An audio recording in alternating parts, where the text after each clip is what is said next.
It's easy to focus on the top starting pitchers on your staff when they take the mound. But the other 2 days of the 5-day rotation could be just as important. They may not deliver 20-win seasons and Cy Young awards, but they can deliver outings that can get you wins that lead to a successful season.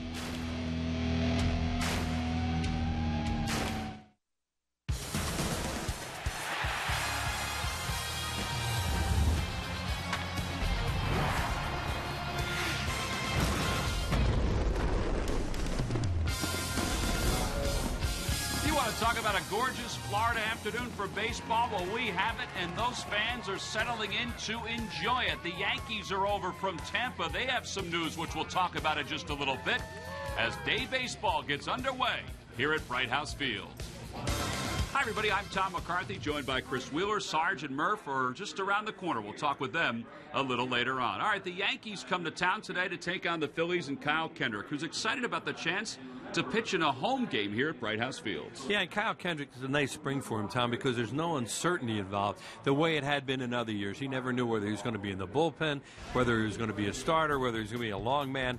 It is determined that he is in the starting rotation, the number 4 starter. His season turned around last year when he went to this change-up sinker mix and got away from so many cutters.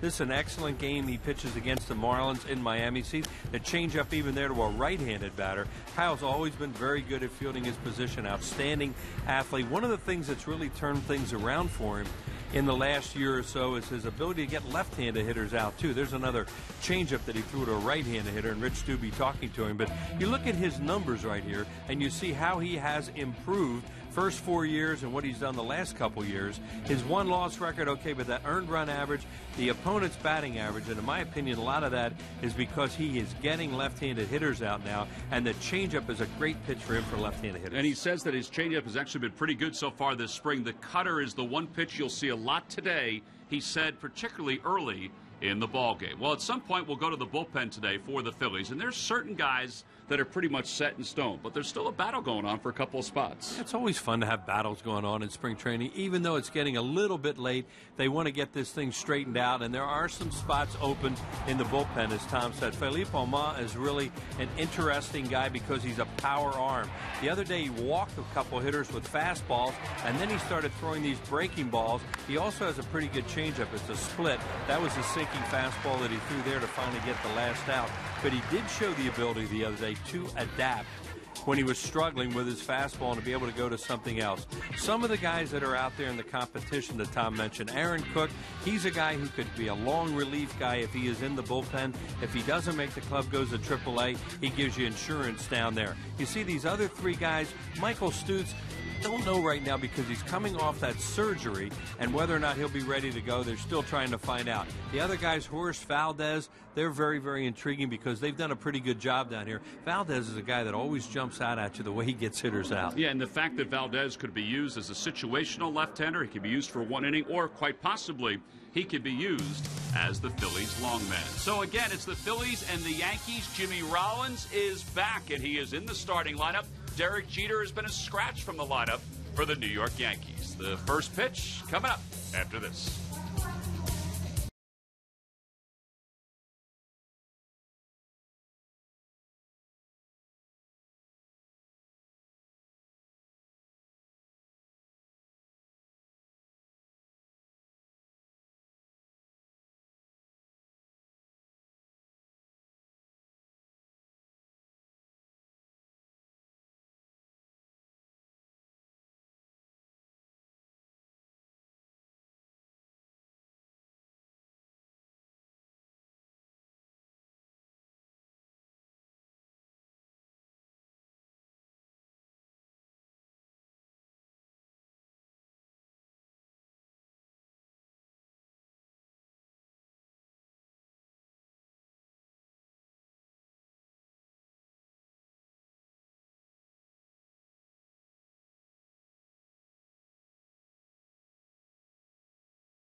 Well, back here at Bright House Field as the Phils get set to take on the New York Yankees. The place is packed once again, which should be the norm for the rest of spring training.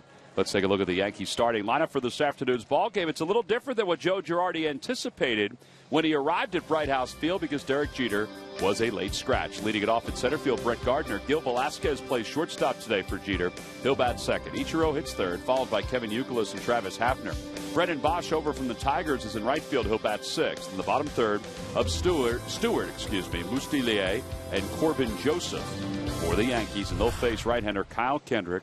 Kyle, so far this spring, in 3 starts, has an ERA of 9, but his last start was on the backfields in a minor league game, and he pitched very well. He said today between 80 and 85 pitches, he thinks, Wheels. You catch a day when the wind's blowing out, you can have an ERA that is astronomical for spring training, and that's what happens with a lot of pitchers. He's done fine. He is what he is. You know, Kyle's not going to, a beautiful afternoon here to see by the temperature. He's not going to strike a lot of hitters out necessarily. He's a contact guy. Well, the first pitch of the ball game is hit out to center. Jermaine Mitchell floats under it, so Brett Gardner's retired on 1 pitch here at the top of the first. That'll bring Gil Velasquez to the plate. We mentioned that Derek Jeter was a late scratch. Derek is here, or was here, and did participate in batting practice, was in the original starting lineup. He's coming back off the broken ankle, which he sustained in October of last year. And they are terming his ankle right now as cranky. And they said there was going to be some post-op soreness as he continued to play a little bit more. So he felt a little stiffness during batting practice when he was taking ground balls. So they decided to scratch him for today's ball game, and no timetable for his return. And not like he has far to go home. He lives in Tampa. That's true. So if he's going to work out anymore today or whatever, he can go over there and go right back to work. Right back home. 1 ball, 1 strike, the count to Velasquez. Well, this has been a mash unit for the Yankees so far this spring. So when everybody heard that today, I think there was a little heart palpitation. Think of the guys that aren't here that can't play right now. Well, we know that Jimmy Rollins and Chase Utley are playing for the Phillies, and Utley is able to track down that little bloop into shallow center field. Yeah, good pitch by Kyle Kendrick there to jam him. And Joe Girardi right there. And you talk about mixing and matching. They have Brendan Bosch in the lineup today. He was with the Tigers last year. They're just trying to find some people to play when Teixeira's out. A-Rod gone. They don't know if he'll even be back. You're dealing with Cano being still at the World Baseball Classic. At least he's going to play. Now Jeter, one of those things. But the injuries that they've had to big-time players. 0-1 the count to Ichiro, and Ichiro pops it up behind the plate. Steven LaRue off with the mask, ready to settle under it. That was an easy first inning for Kyle Kendrick. Yankees go down 1-2-3, middle of the first. It's the Yankees nothing, and the Phillies coming up for the first time. Get ready for Jimmy Rollins.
Well, back here at Bright House Field, Charlie Manuel got a stopwatch all ready to go. His offense is getting set to face the Yankees for the first time today. Let's take a look at his starting lineup for today's ballgame. Leading it off at shortstop, Jimmy Rollins. He's back from the World Baseball Classic.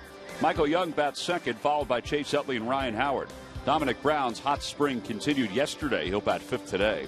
Lance Nix is in right field batting sixth. Mitchell to start in center. He'll hit seventh. Stephen LaRue does the catching, and Kyle Kendrick is going to get a chance to bat this afternoon, and they'll face right-hander Adam Warren, who is on the mound for the Yankees. Warren so far this spring in 4 games, 0-1, with an earned run average of 11.5. Well, it looks like he's been hit around a little bit. You see 11. It's just so hard when you don't watch the spring training games where guys pitch. Only 1 home run, but it has really been windy this spring. Not that it isn't in Florida normally, but this spring seems to be even windier than usual. And you get into some games and you can really get hit hard. Well, Adam Warren will face Jimmy Rollins, his first game back since the World Baseball Classic, where he hit .321. Jimmy did play yesterday in a minor league game as he takes a strike. It's 0-1. He was 0 for 1 in that minor league game. It's nice to have him back. He's at the top of the order. Just 10 at-bats this spring, but as we mentioned, hit over 300 for Team USA.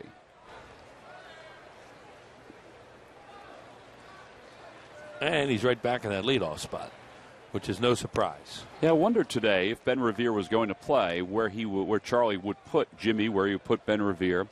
Well, Revere is not playing to start this game. Jermaine Mitchell's out in center field. 1-2 the count to Rollins. And he flares that one to left field. That'll drop in front of Suzuki. And a leadoff single for J-Roll. It's a real nice 2-strike approach right there. Put the ball in play. Pitches away. You pull that ball. You play Pepper with a second baseman. Good job by Jimmy. He swung the bat really well in the World Baseball Classic, too. There is just a fastball out over the plate and away from him. Tried to sink it looked like, did Adam Warren. The ball stayed up. We didn't even mention Granderson, too, with all the guys. Right? I didn't mention Granderson of all the guys they're missing. Michael Young takes a strike. It's 0-1. Got to add him into that mix if another guy's going to be out for a number of games early in the season. Michael Young hitting .278 this spring. He's been a little cool lately. Hit the ball hard yesterday against the Atlanta Braves. Fly ball, shallow left field. Rollins tags but doesn't move, and there's one out here in the first. And the wind is left to left and left center because it's warm here today, but it's not blowing straight out where the flags are stiff as we had so many games. It's more of a gentle type breeze. Hasn't been in the 80s in quite a while down here in Florida, so it's supposed to get up into the mid-80s this afternoon. Yeah, it's really nice today. With a runner at first and 1 man down, Chase Utley is the hitter.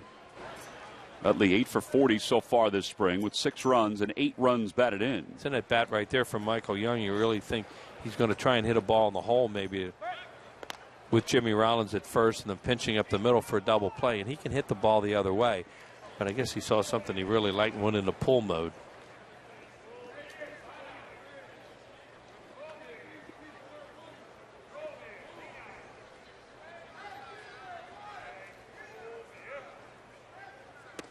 Utley takes a strike, 0-1 the count.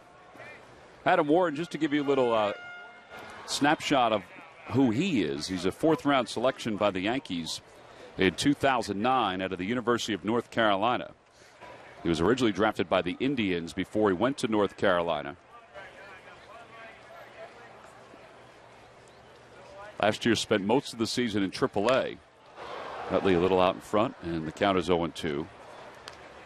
In Scranton, where they played the entire year on the road, he was 7-8 with an ERA of 3.71. And he wound up making 1 start in the big leagues last year for the Yankees. And he lasted just 2 1/3. He allowed 6 runs and 8 base hits.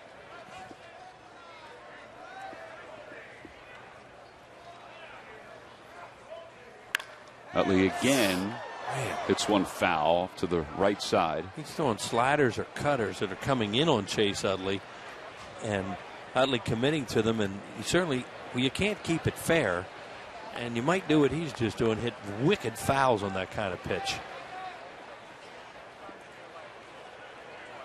If you're Utley, are you expecting the same kind of pitch here? Yeah, you almost have to protect there, but they might go change up away if he has one. Looks like they might be doing that the way the catcher's set up. He fouls it back. You throw that many pitches inside, and you have a hitter thinking that way. You brought that up, Tom. A lot of times they'll go away then because the guy's so aware of the pitch inside.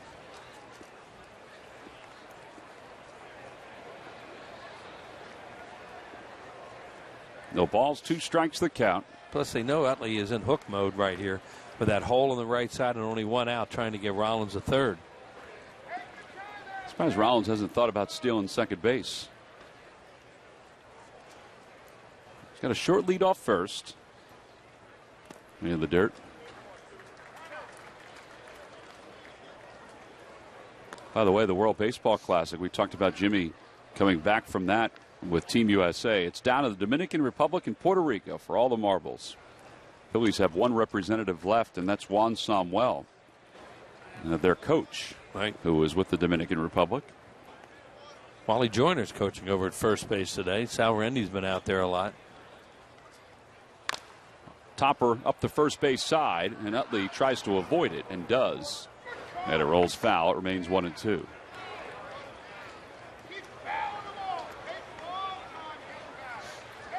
Puerto Rico defeated Japan, the defending champions, 3-1. Dominican Republic, they were down 1-0 in yesterday's ball game. They wound up winning that one 4-1 over the Netherlands. Their nemesis, the Netherlands. I think they've been their nemesis probably since Little League. But the Netherlands eliminated the Dominican Republic in the last World Baseball Classic. Right, they owed them. Well, we saw that Dominican Republic team here, and you knew you had a feeling they could score a little bit. 1 ball, 2 strikes the count, Utley. Yeah, they haven't scored the way they scored here. No, you wouldn't expect that. 28 hits. They score enough to win, though. And they got Rodney at the end.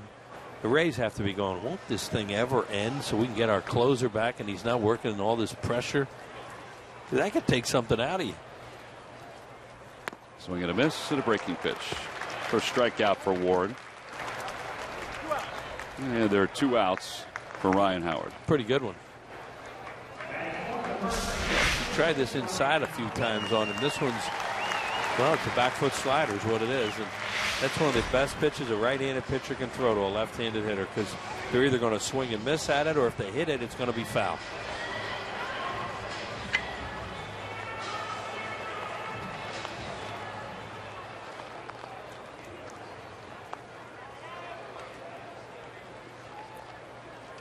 With 2 outs and a runner at first, Ryan Howard, who was 18 for 56 this spring. And it's 1 ball and no strikes. Speaking of at-bats, I heard Charlie Manuel talking to Dominic Brown about his at-bats today. You know, they're at certain numbers. You know, Dominic has almost, he has 60 official at-bats, but he has more plate appearances. You know, so they're monitoring that just to make sure everybody has X amount of plate appearances before the regular season. Howard rolls that one to shallow right, and it's picked over at first by Youkilis. So the Phillies get a leadoff single by Jimmy Rollins. They do not score. We've played 1. On to the second we go. The Yankees nothing and the Phillies nothing.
Phillies will open up their home schedule against the Kansas City Royals Friday, Saturday, Sunday, the 5th through the 7th.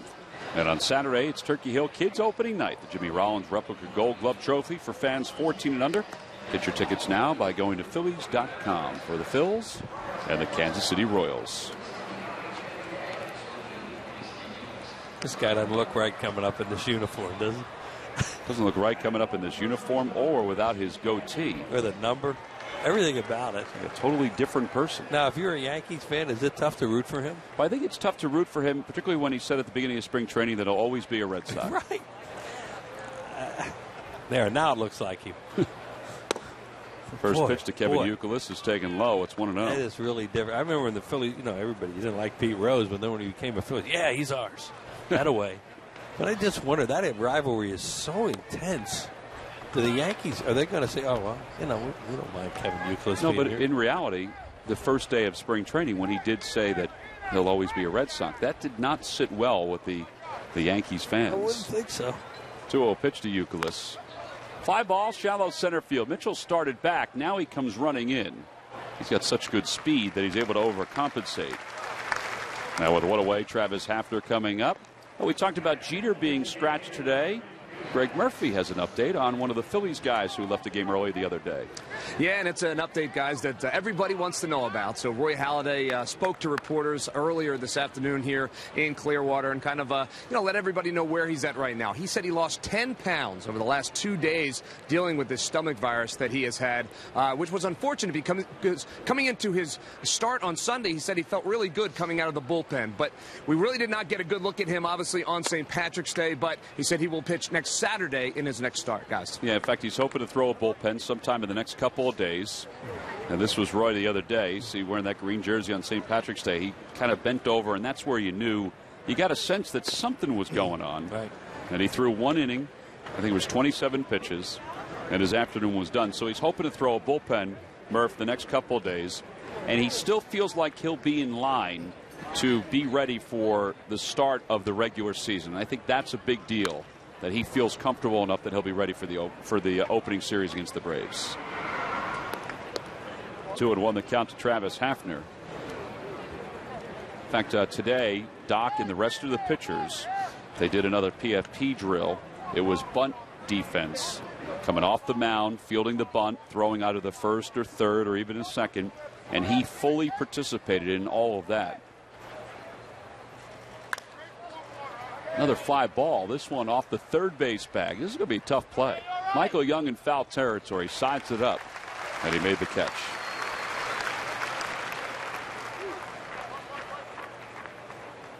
Well, now 2 outs. Yeah, long run for that.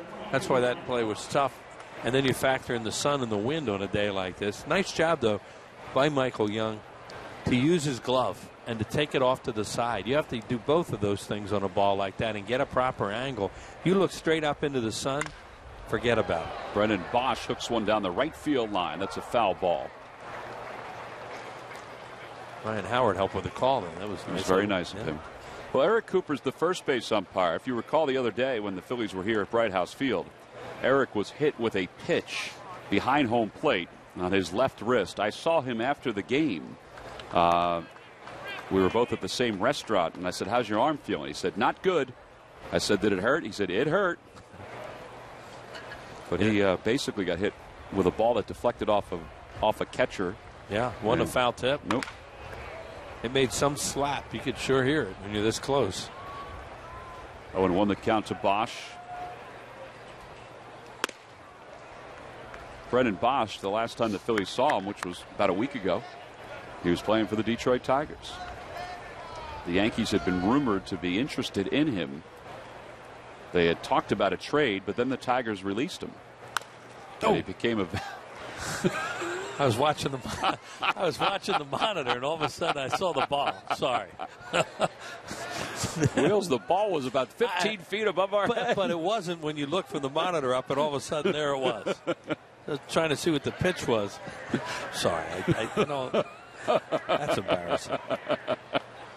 But it's better to be safe than sorry. And if I'd have seen it come off the bat, it would have been fine. Whew.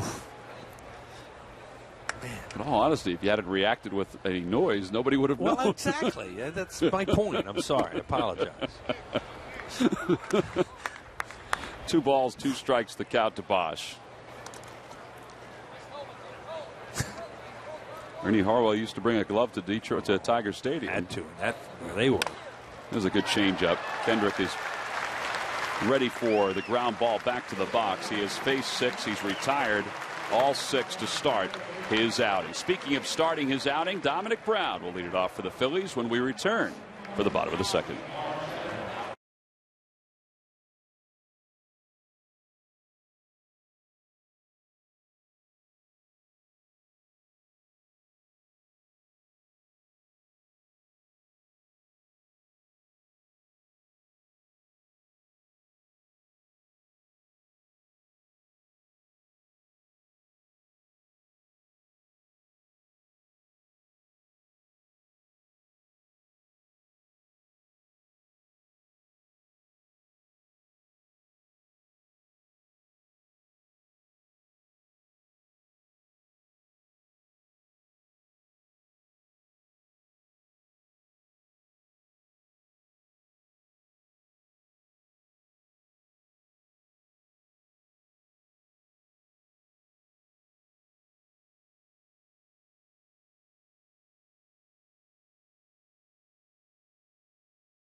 Sunday night warm-up for the Phils season with an exclusive interview with Phils ace Cole Hamels. Don't miss Cole's interview on Phillies Focus, Sunday night at 10:30, only on Comcast Sportsnet. Bottom of the second inning here at Bright House Field. It is a packed house for this afternoon's game between the Yankees and the Philadelphia Phillies. Dominic Brown, what a spring he has had. In fact, you're going to be hard-pressed to find anybody around baseball, whether it be in Arizona or here in Florida, that's having a better spring than Dominic Brown. At a time when he desperately needed to have one, too. The timing couldn't be better. Hitting .400 with 5 home runs, 11 runs batted in. He hit his 5th home run yesterday against the Braves. And he takes outside, 1 ball, no strikes. Yeah, he's just so much more aggressive right now. His hands are a little bit lower, and that was one thing they really tried to work on him. But he hits a lot of balls out front. He did that, too. He rolled that one over, but he's hitting the ball out in front, and when you do that, you have a chance to drive it somewhere as opposed to where it gets too deep on you. Now, some hitters, the ball can get deep on them, and they're good hitters. This isn't Dominic Brown. That's rare, really. Wally Joyner has been really working hard with Dominic Brown. Charlie Manuel today was doing some things with him, but it's been Wally Joyner, who's over in the first base coach's box this afternoon, that has kind of taken Dominic Brown under his wing this entire spring. And, you know, they've worked with his hands. They've worked with where his bat starts. Yeah, well, the quicker you can get the bat through the zone like that, the more of a chance you have to drive the baseball. Now, sometimes you get it through quickly like that, and you get fooled, and you roll one over. But 9 times out of 10, well, not 9 times out of 10, there's a hit down the line. So Lance Nix shoots one inside the bag down the left field line. It was misplayed by Ichiro. And it's going to wind up being a double for Lance Nix. But if you can get the bat head out quickly in the strike zone, you're going to have a chance to really drive the ball, and that's what he's been doing. If you don't know about Wally Joyner's career, I know baseball fans do, but this is a guy who played 16 years in the major leagues, a lifetime .289 hitter during his career. He hit 300 3 different times, make that 4 different times during his career, and he finished with over 2,000 hits. And it's not the worst thing in the world, too. You see Dominic there, that he's a left-handed hitter working with another left-handed hitter, because those guys are different. Well, speaking of a left-handed hitter, Jermaine Mitchell's now the batter. Mitchell making the start in center field. First start that Jermaine has made this spring. Most of his time has come in the latter portion of games. 7 for 17 so far. Off the hands, a slow roller, but he can run, so you got to hurry the throw. And they just get him over at first.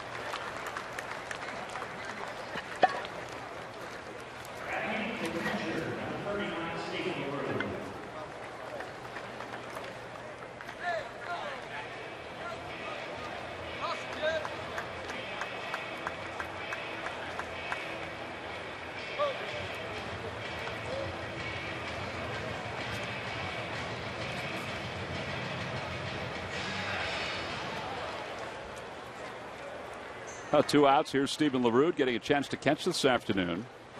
LaRue batting eighth. Kyle Kendricks on deck. So he's trying to get that run home from third.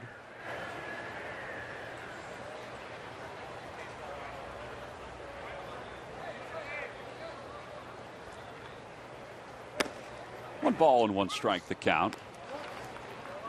Phillies have a handful of catchers still in camp, including Quintero, Stephen LaRue, Eric Kratz. Of course, Carlos Ruiz is here too.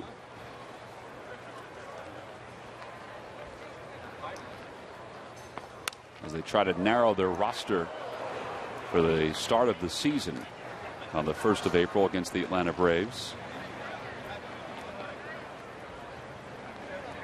LaRue last year played a few games for the Phillies, hit 200.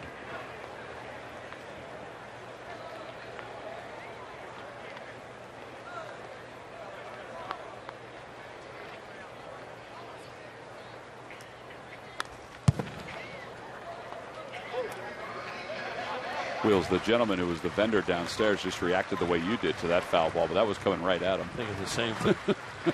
But he had a reason to do it. Yeah, he was right at the screen. Yeah. You know, you see, well, the screen's in front of you. Huh. You sit down there. And everybody reacts the same way. You bet.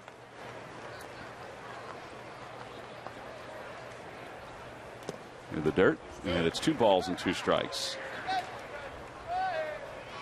It's right down that same area where Jimmy Rollins' wife is sitting, and Kyle Kendricks with their little kids, and they make sure they sit behind that screen.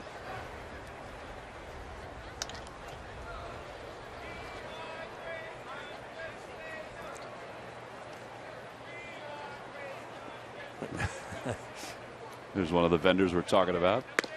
Outside, it's 3 balls and 2 strikes. Carrying his precious cargo on a warm afternoon here. I think around Major League Baseball and the Grapefruit League, there are a number of teams that do sell out. Not the way they do here at Bright House Field. So from a vendor standpoint, you stay on your toes. Nice place to work.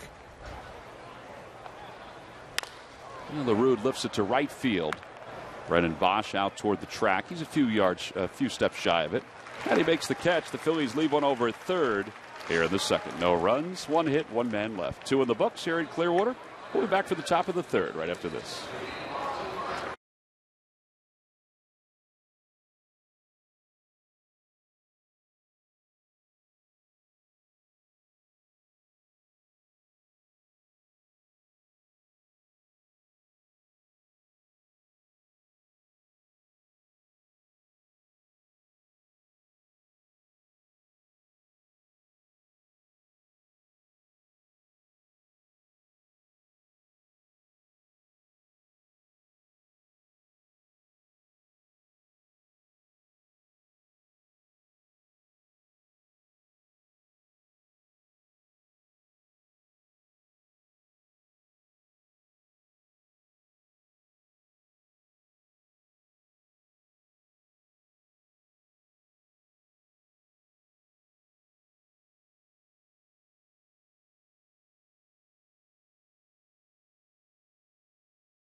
Monday, April 8th at 7:05, the Phillies begin a 3-game series against the New York Mets. On Tuesday the 9th, don't forget it's a Hatfield Dollar Dog Nights, the first of 2 during the month of April. Get your tickets now by going to Phillies.com.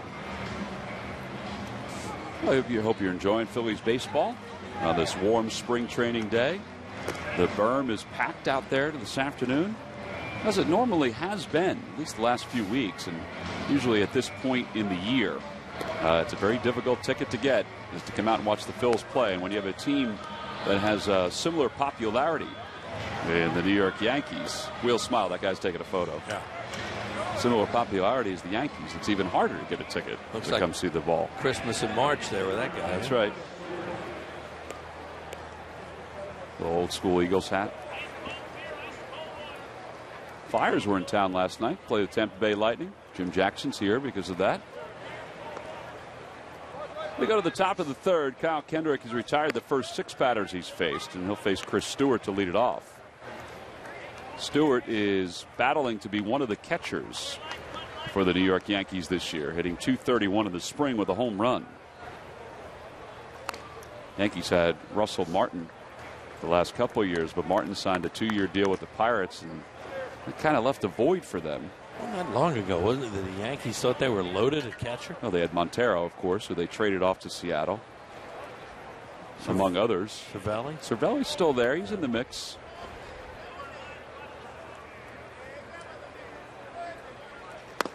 Down and away, 1 ball and 2 strikes. They also have Bobby Wilson, who's here today, who they got from the Angels, who was their backup catcher for the last couple of years. Also did some starting for the LA Angels. They don't expect a whole lot of offense from their catcher. Michael Young got to that ball, but he threw it over the head of Ryan Howard. And Chase Utley won't have a play at second. I think that's the first error from Michael Young that we've seen on a throw like that since the first week of spring training. Yeah, the ball took a high hop. See, he's got it lined up. There you go, having some movement now. Right there he reaches. Now he wasn't even sure he caught it, and I think that got his timing off a little bit. As a result, he took an extra step, and now he throws it high. Ryan Howard's trying to shift to the back of the bag, but even as tall as Ryan Howard is, he can't get to this one. Well, they have scored an E5, so it's the first base runner for the Yankees. And that'll bring Mustelier to the plate for New York with a runner at second. Young played a lot of shortstop throughout his career, too, so one thing you know, he has an arm. And he showed it there. Kyle Kendrick will make the play, apply the tag. Sacrifice is successful.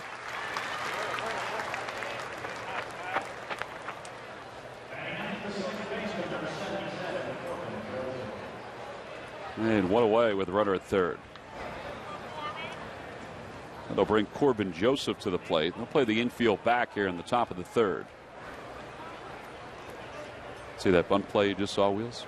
That's what they were working on today before the game. Now, Kyle wasn't because he was getting ready for the start, but he got off the mound very quickly to make that play. A very good athlete.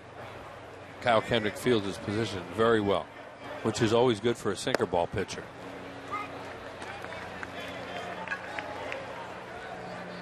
Corbin Joseph last year in the minor leagues hit .276 with 15 home runs and 62 runs batted in. Hitting .200 this spring. He's 6 for 30.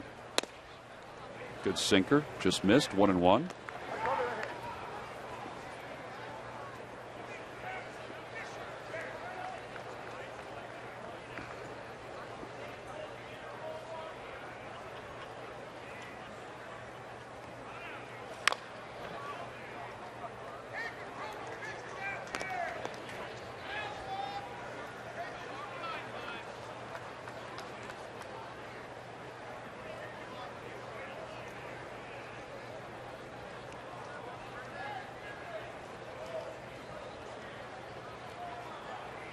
He'd love to get a strikeout right now and see if he goes with something off speed to get it.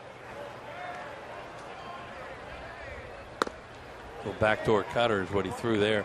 Just trying to freeze him and maybe get it on the outside corner and get that strikeout. Use the element of surprise. Yeah, he said the cutter was the pitch he was really going to try to work on today early.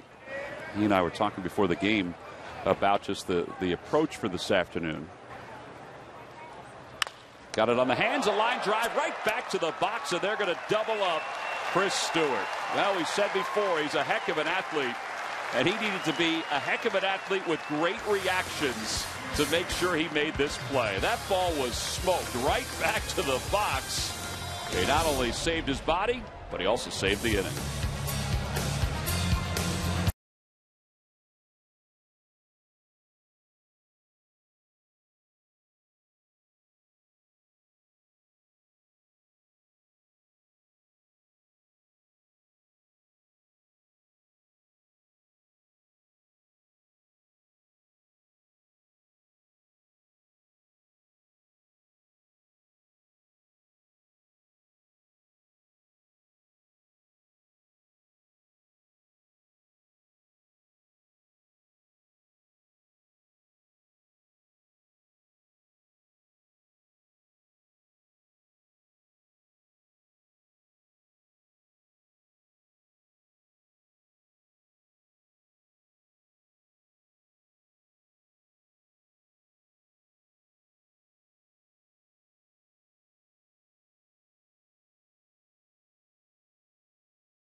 Phillies baseball is brought to you by the Quality Plus Ford stores. Go further.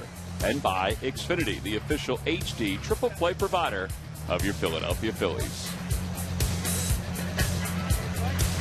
Bottom of the third. Phillies with a couple of hits. The Yankees do not have a base hit. Kyle Kendrick will lead it off for the Phillies here in the third.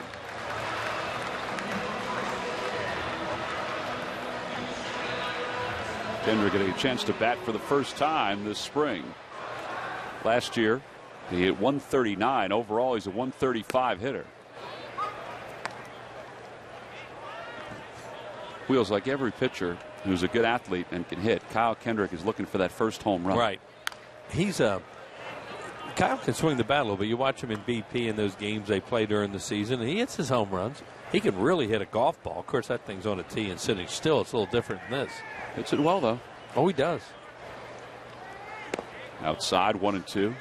He's tinkered with his stance over the last year or so. He's raised his hands. He's lowered his hands. Still trying to find that comfort zone. See, they're up now. But like most pitchers, he's going to hit everything to the opposite field. I'm going to tell you, that was a pretty good effort by the ball girl down the right field line. Tried. A little bit of an error involved there, but good try. Effort. That's right. We got, get the glove on the ground.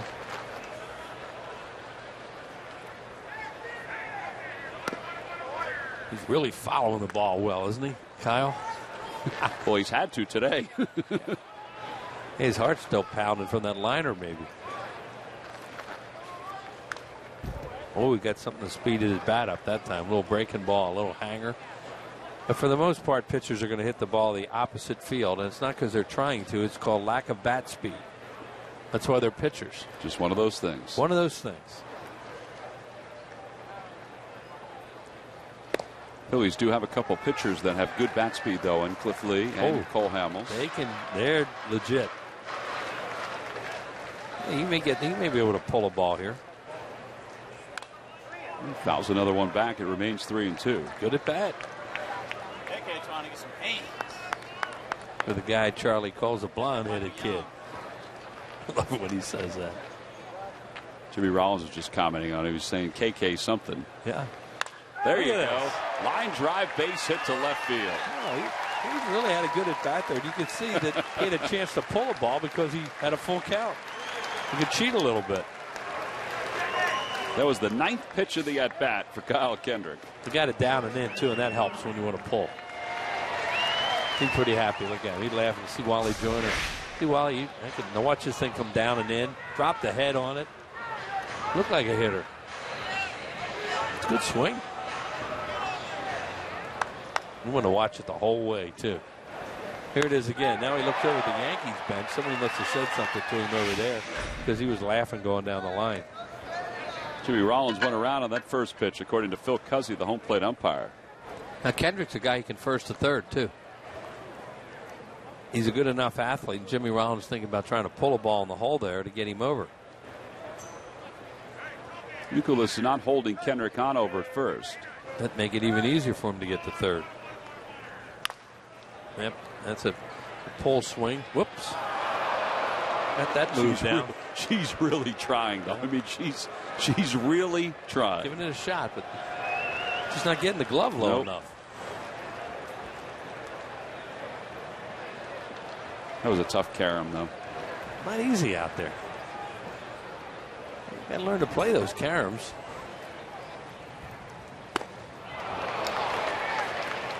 Second strikeout of the day for Adam Warren. See him trying to hold up there at the last second. Couldn't do it.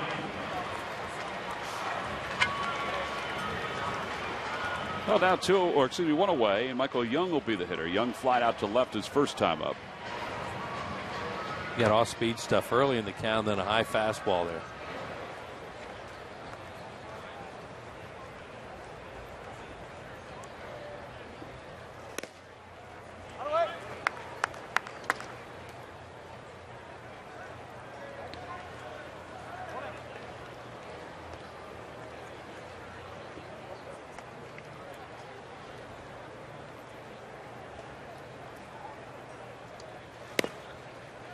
Ball drops in for a strike. 1-1 the count.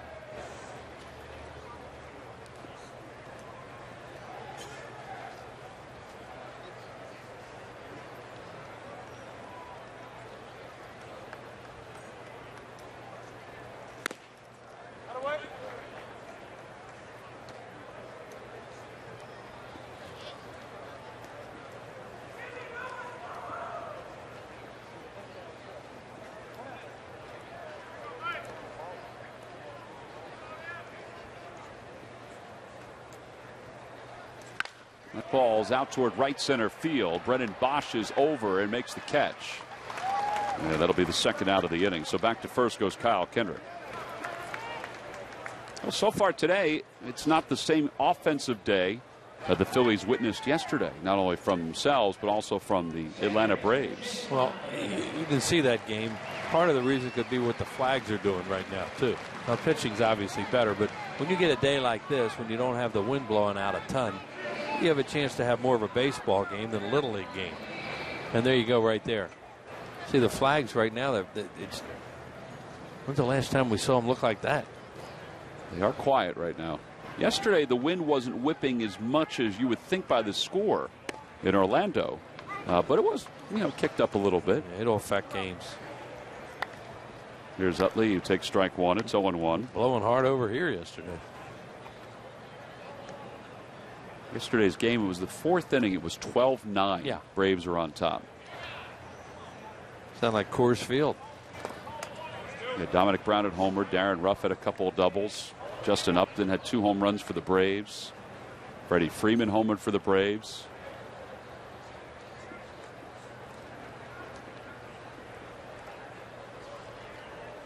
What is the Magic Kingdom, right? Where they were. Wishes come true. Wheels, if you want offense, just throw a wish out there. And Goofy's there too, right? Goofy is there, and Goofy can find himself in a lot of different places. A base hit for Utley. Up to second goes Kendrick. There'll be runners on first and second. Now for Ryan Howard. Playing him up the middle, and Chase just fought off that ball on his hands.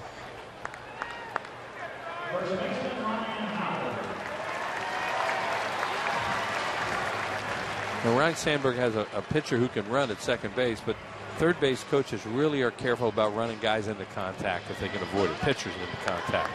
By that I mean if it looks like you can't score them, they really don't want them getting in a collision with a catcher unless it's automatic. The advantage right now, obviously 2 outs, but also they're really deep for Ryan Howard, except for in left field. Yeah, you have a heck of a chance to score him right now. Ichiro has the best arm of the 3. And Ryan Howard's ahead, 1 ball and no strikes. And the shift they have on now is not 3 on the right side. The shortstop is just near second base behind it.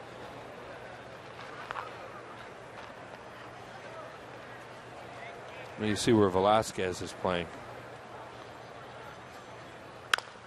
Howard lifts it to center field. Brett Gardner had him played perfectly. He moves back a couple steps. And the Phillies leave a couple here in the third. No runs, 2 hits, 2 men left. Kyle Kendrick, after his first hit of the spring, will go back to work for his 4th inning when we come back.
Get suited up for spring training at the official online shop of the Phillies with the largest selection of authentic spring training gear, including clubhouse caps and T-shirts, jerseys, sweatshirts, and more.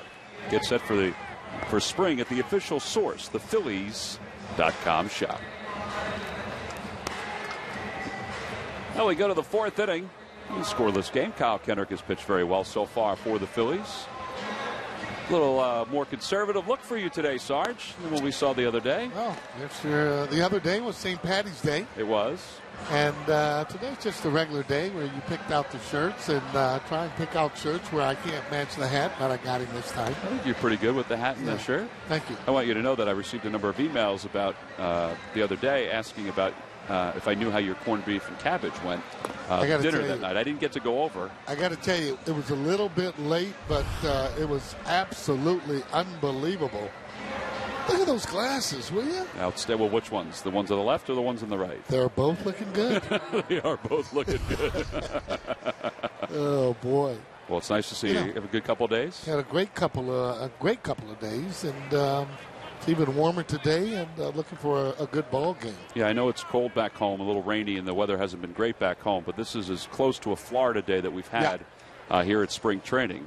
Kyle Kendrick goes back to work here in the 4th. Brett Gardner leads it off and takes a pitch inside. How about that line drive? Kyle Kendrick battling up there at the plate. Just goes to show you good technique will get you a hit, or at least you're able to actually have good technique for one. Kendrick off the mound, bare hands, and flips, and it goes under the glove of Ryan Howard. Gardner runs well. Utley got to it quickly, but it's very difficult to throw him out at second. I would think they're going to score that a base hit and an error to allow him to go to second. Sounds like a pretty good call. That speed always puts pressure on the opposition. Take a look at this. Now he's got to bare hand that. Throw was just off. Anytime you're throwing from the side, don't know exactly where it's going. A lot of times it's better just to go in and eat it with a fast runner. Other than that, he'll end up on second where Gardner is right now. Well, they put an error up on the board, and there's a base hit, too. So it is a hit and an error. Philly's second error of the game. See what the Yankees do here with Velasquez up and a runner at second base. Well, they decide to have Velasquez try to shoot it the other way. But it's no balls and 1 strike. Inside ball, trying to hit the ball to right. Keith Moreland used to be great at that. Ball inside, he could inside the ball out on the ground.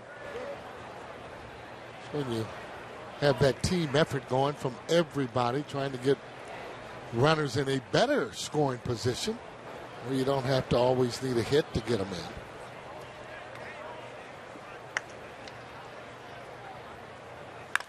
Line drive on one hop. What a play by Rollins. That was a tough pick, particularly with Gardner kind of in his eyesight the whole time.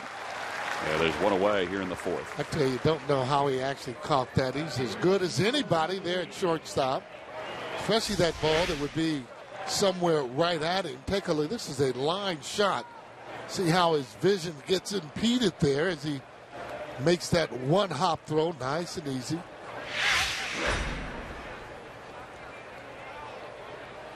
Oh, with one away, Ichiro Suzuki, who popped up to LaRude his first time up.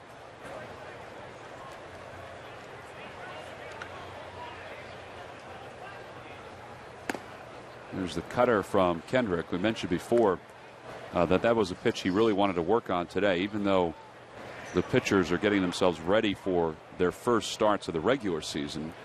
There's still certain things they want to work on. And since the cutter is probably his fourth pitch, Kendrick's fourth pitch, because he has the sinker, the changeup, the slider, and the cutter.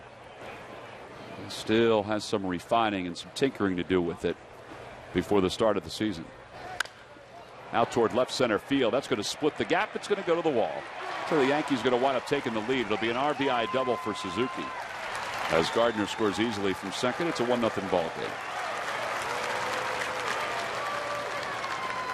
Boy, this guy just can hit. Kind of slowed down a little bit the last year or so. I think being with the Yankees here for the full year will rejuvenate his engine. He's always been a guy that would slap that ball or drive the ball the other way, especially down and away, stays on the ball. Just a classic swing. See how he's actually even going that way?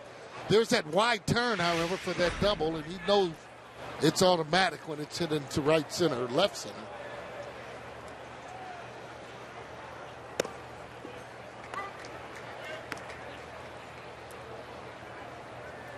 Kevin Youkilis is flat out to center his first time up.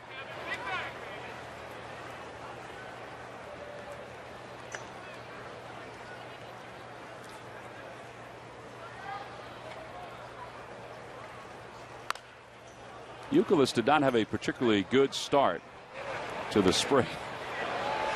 Ball guard on the right field line is aggressive toward every baseball hit toward her, and the one on the left field line didn't even get up. Not only that, she just waved it off like, hey, not my job. She goes, oh, is I supposed to go get it? Yeah. Didn't get the memo this morning. She thought it was going to be a suntan day. The poor girl down the right field line has missed two, but she's gone after both. I'm giving her A for effort. Let me just tell you that. Doesn't always matter about the results.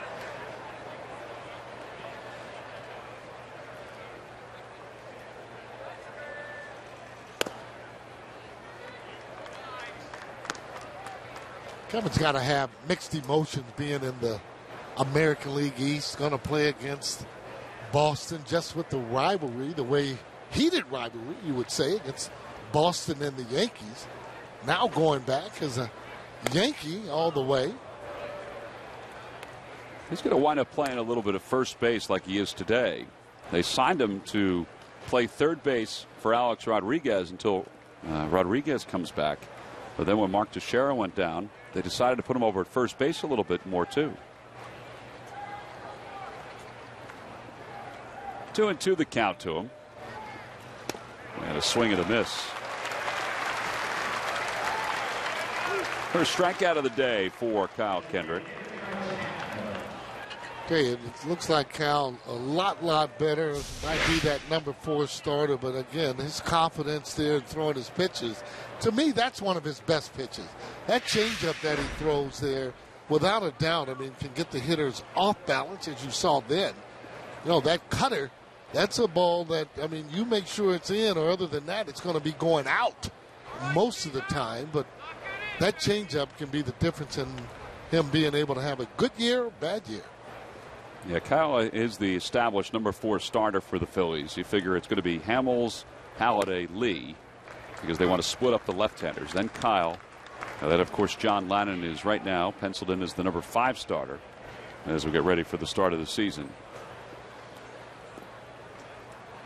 I think Charlie likes what he sees from the blonde-headed kid. 0-1 the count to Travis Hafner. 0-2.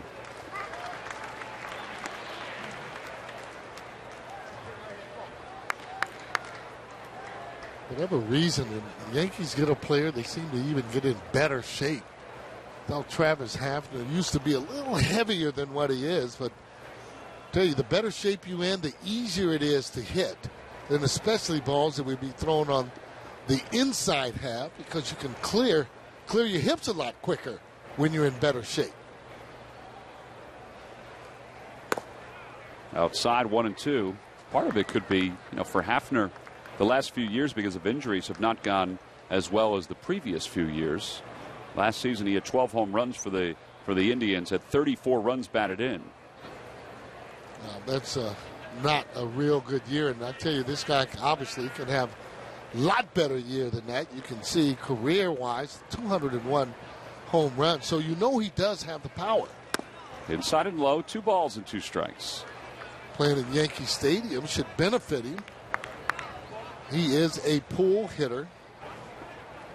Short porch at Yankee Stadium.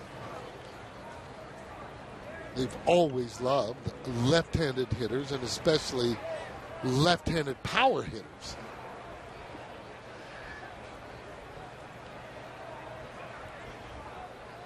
Swing and a miss. Pretty good changeup right there from Kyle Kendrick to retire Hafner after getting Youkilis on the same pitch. Yankees do score a run.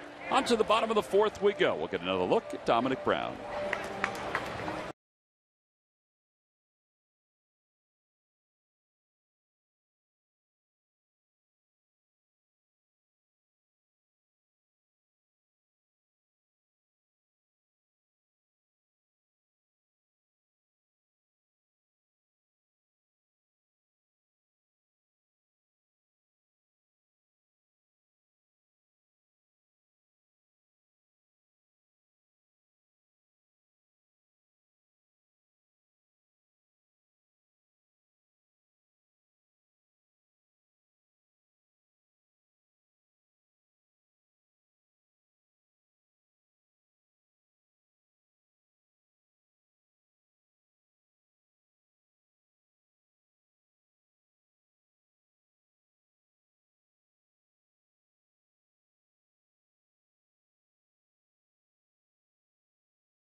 Phillies baseball is brought to you by Citizens Bank, where good banking is good citizenship. Isn't it time you experience good banking? Pretty quiet out on the plaza. That's the main entranceway out here to Bright House Field. It's usually pretty packed before the start of the ball game and even afterward as folks are heading on home. The crowd has filed to the concourse area here at Bright House Field as Dominic Brown will lead it off. It'll be Dominic Brown, Lance Dix, Jermaine Mitchell due up against Adam Warren for the Yankees. Dominic grounded out to second base his only time up, so he's 0 for 1. He's had himself one heck of a spring training here, just about all the offensive categories. The one that you really like, leading the Grapefruit League, actually in hits, coming in today's game at 21. I was mentioned before, Sarge. I don't know if you agree with this or not. I don't know if there's a guy who's had a better overall spring than Dominic Brown. Altogether there, run scored, 18 there. I mean, it's just looks like he is coming around. And this is some of the things you like to see. I mean, and he's hitting down in the lineup to have that kind of production. Just makes your team that much better. You can see the confidence in this kid daily, especially after he got off to such a good start. 1 ball, 2 strikes the count. Well, around Major League Baseball, we have these different notes that says who's hot, who's not. Juan Francisco for the Braves, he's pretty hot over the last 4 or 5 games. But Dominic Brown is right there in the mix, just as the ball girl was right in the mix of that play down the left field line. She, I don't think, really knows where what's going on out on the diamond. She needed to pick that chair up and get on out of the way. Yeah. Somebody could have gotten hurt. That's what they, I'm sure they always tell the young ladies that are on the line. Now, right there, she's undecided where she wants to go. What does she do? She ducks. And that's what you better do as she covers her head. But I would think that before the game started, they tell you when it's a flying ball, take your chair and get on out of here. She's not going to do this again. I can tell you this right now, okay? Dominic Brown lifts it to deep right field. Going out on his botch to the warning track to the wall. Gone! Wow. Home run number 6 this spring for Dominic Brown, and he's tied this ball game up at 1.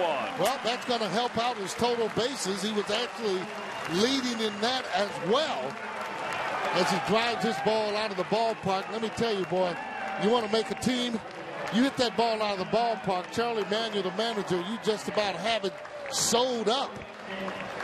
He likes guys that can hit the ball out of the ballpark. That ball there, the confidence we talked about earlier, and he knew the ball was out when he hit that ball. Oh, boy. It'd be nice to get used to that. Home run number 6, RBI number 12, runs scored number 21. Lance Nix lifts one to shallow center field, and that will drop for a base hit. Nix is 2 for 2.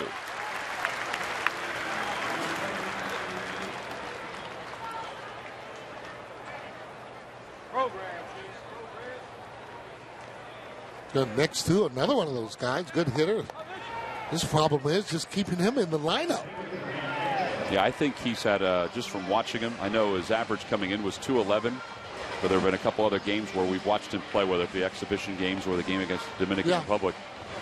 I personally think Lance has had himself a good spring. I really have. And you know what? I don't go on average with him in a lot of production. Going on whether or not he's healthy, whether or not he's swinging the bat, it's going through the zone, and that's what it's doing.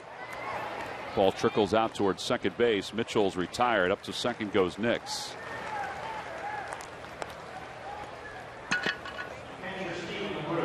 And that'll bring LaRue to the plate with a runner in scoring position.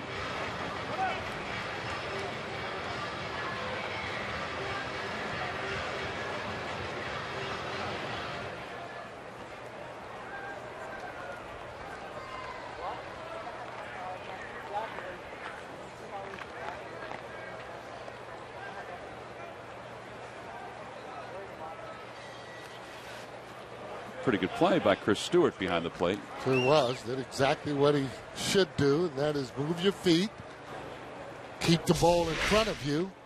Usually when you do that, the runner won't go. Saw that ball spun back there. It was a breaking ball, hit the ground, went back the other way, blocked it with his chest. Or chest protector, I should say.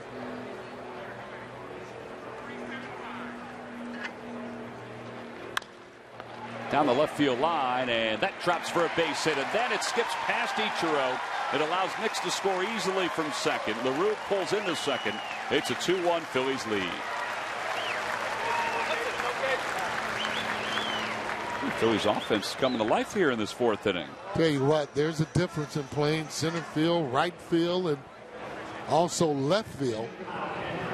Ichiro known as a very good fielder. And this ball here with some slice on it just takes it right away from him.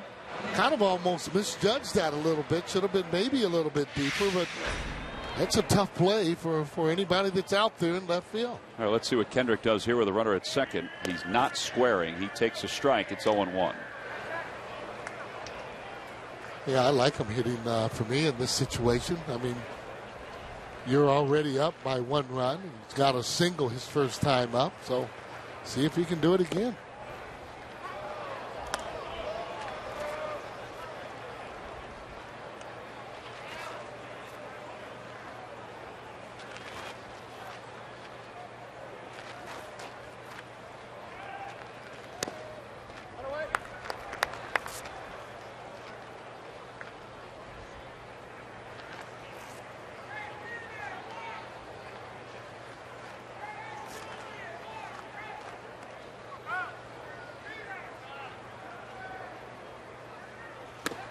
A little high, and it's 2 balls and 2 strikes.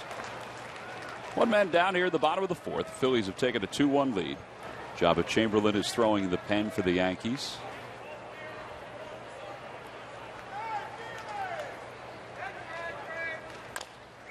There's a topper over towards second base. Joseph charges. And is able to throw out Kendrick. Runner goes to third.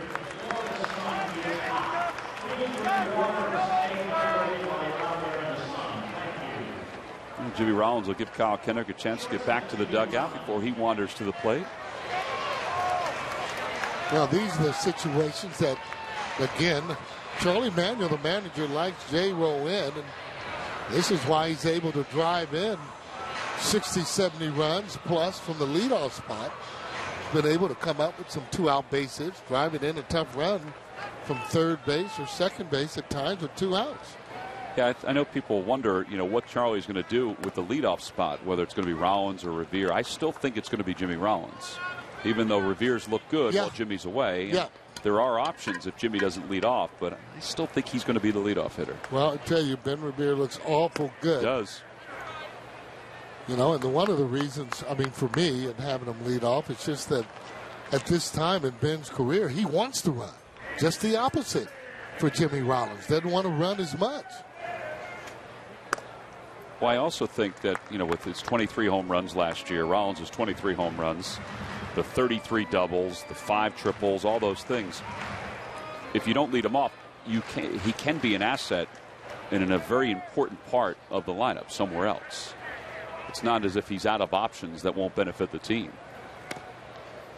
You agree with that? He can bat second, he can bat third, he can bat fifth. You're he can right. bat sixth. One of the few guys that he could actually hit behind a Ryan Howard and hold his own. He could hit third. We've seen him do that in the lineup.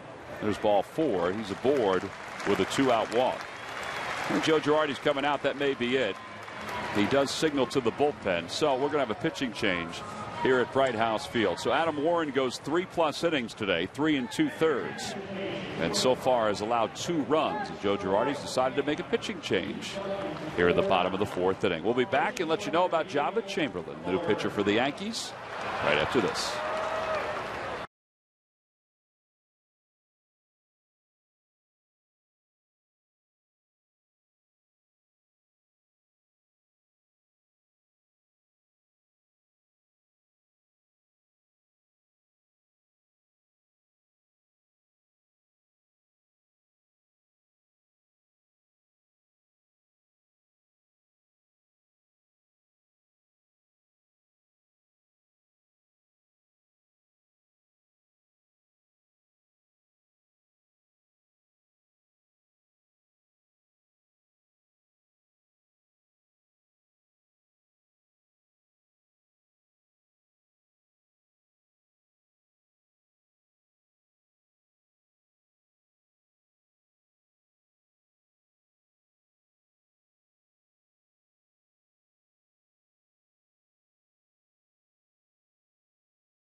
Two to one, Phillies on top, bottom of the 4th inning, 2 men down. The Yankees go to their bullpen for right-hander Jabba Chamberlain, who will take over for Adam Warren. Chamberlain so far this spring, 6 games, an ERA of 4.50. He has 4 strikeouts in those 6 innings of work.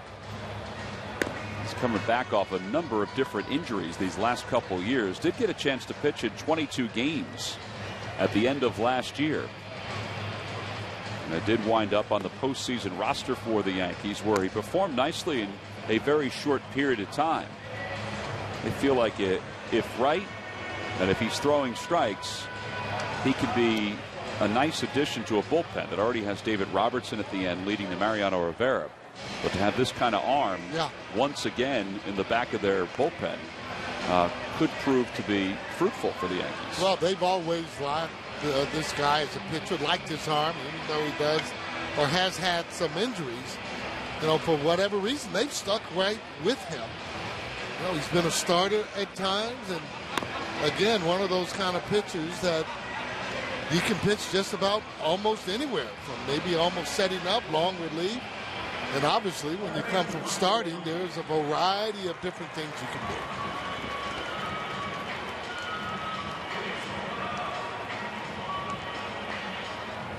I think he likes the music that's being played here at the ballpark. He's jamming to the beat of it. Yeah. Michael Young's the batter with the runners over at first and third. Young is 0 for 2. He's fly to left. He's fly to right.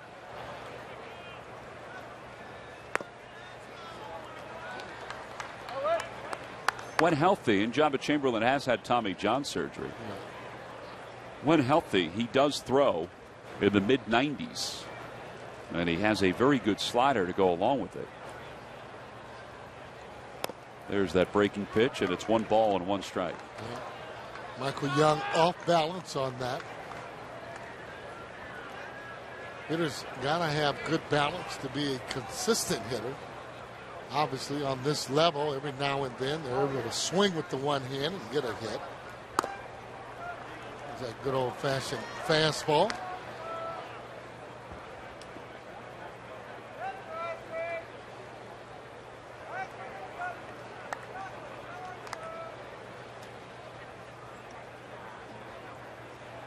Rollins off first, LaRue off third.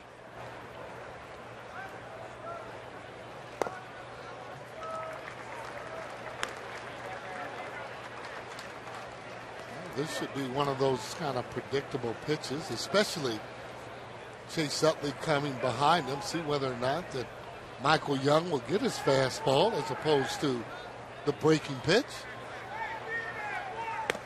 Ooh. Uncle Charlie.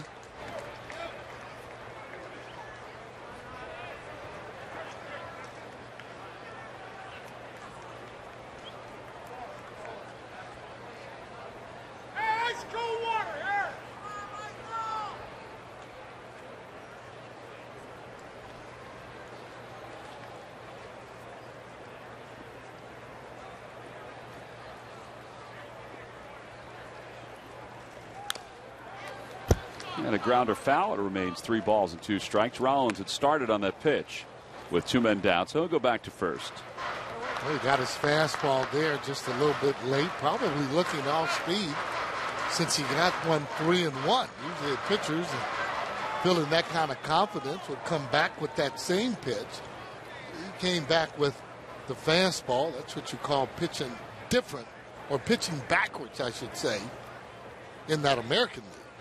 Runner goes from first, and a called strike 3. Came back with the fastball.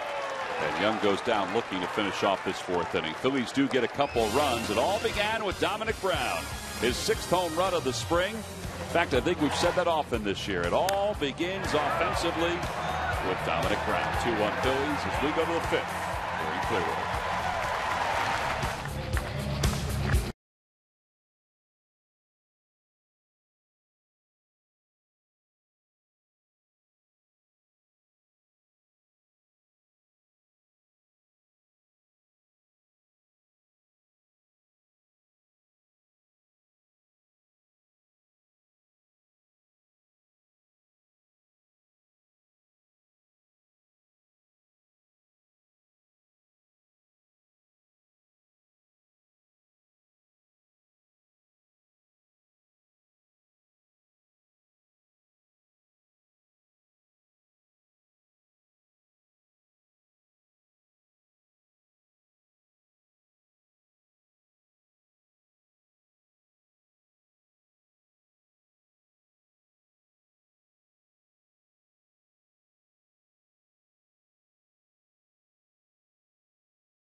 Top of the 5th inning, Phillies lead it 2-1. Kyle Kendrick will go back to work, and he'll do so against Brennan Bosch, Chris Stewart to start things off for the Yankees. Brennan Bosch grounded out to Kendrick his first time up. First of 2 lightning quick plays that Kendrick has had this afternoon.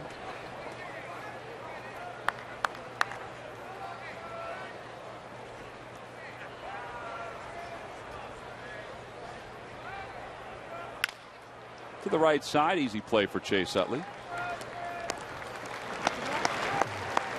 And with one man down, Chris Stewart's due up. Let's check in with Murph. Murph, what's going on around Major League Baseball today? All right, T-Mac. Well, it's that time of the spring when you start talking about injuries around Major League Baseball. So we have that today in our news and notes. And first off, it's the Dodgers finally getting some good news for their starting rotation. Zach Greinke will make a start on Wednesday. He, of course, has missed more than a week with that sore elbow. The news not as good for the Mets starter Johan Santana. The team announcing he will not be ready for opening day. He is still battling that sore shoulder. And the Padres third baseman Chase Headley, he has a broken thumb, but initial reports were that he's going to be out 4 to 6 weeks. But good news for the San Diego Padres and for Chase Headley. Now they're saying he'll miss only about 2 weeks' time, so maybe back as early as the first week of the season. So good news for them, guys. Wow, a miracle of modern science. He's going to be back after 2 weeks after breaking a thumb. I don't know about that one. Well, it's just the tip of his thumb, and that's kind of what makes it a little bit different. Because the initial reports, broken finger, 4 to 6 weeks. Yeah. But after seeing a hand specialist yesterday, he said, nope, about 2 weeks for you. So, like I said, good news for them. Murph, I want to put you on the spot. I want you to tell everybody about when you delivered that news today. We were in the office. There were about 3 or 4 of us in there, about the reaction that you received when you delivered that news. Well, I simply said that, wow, how about that? Chase Headley broke his thumb. And all of you whipped your heads around and thinking I said Chase Utley, which I did not say. So, folks at home, it's but Chase. Did you say? I said Chase Headley broke his thumb. Thankfully, not Chase.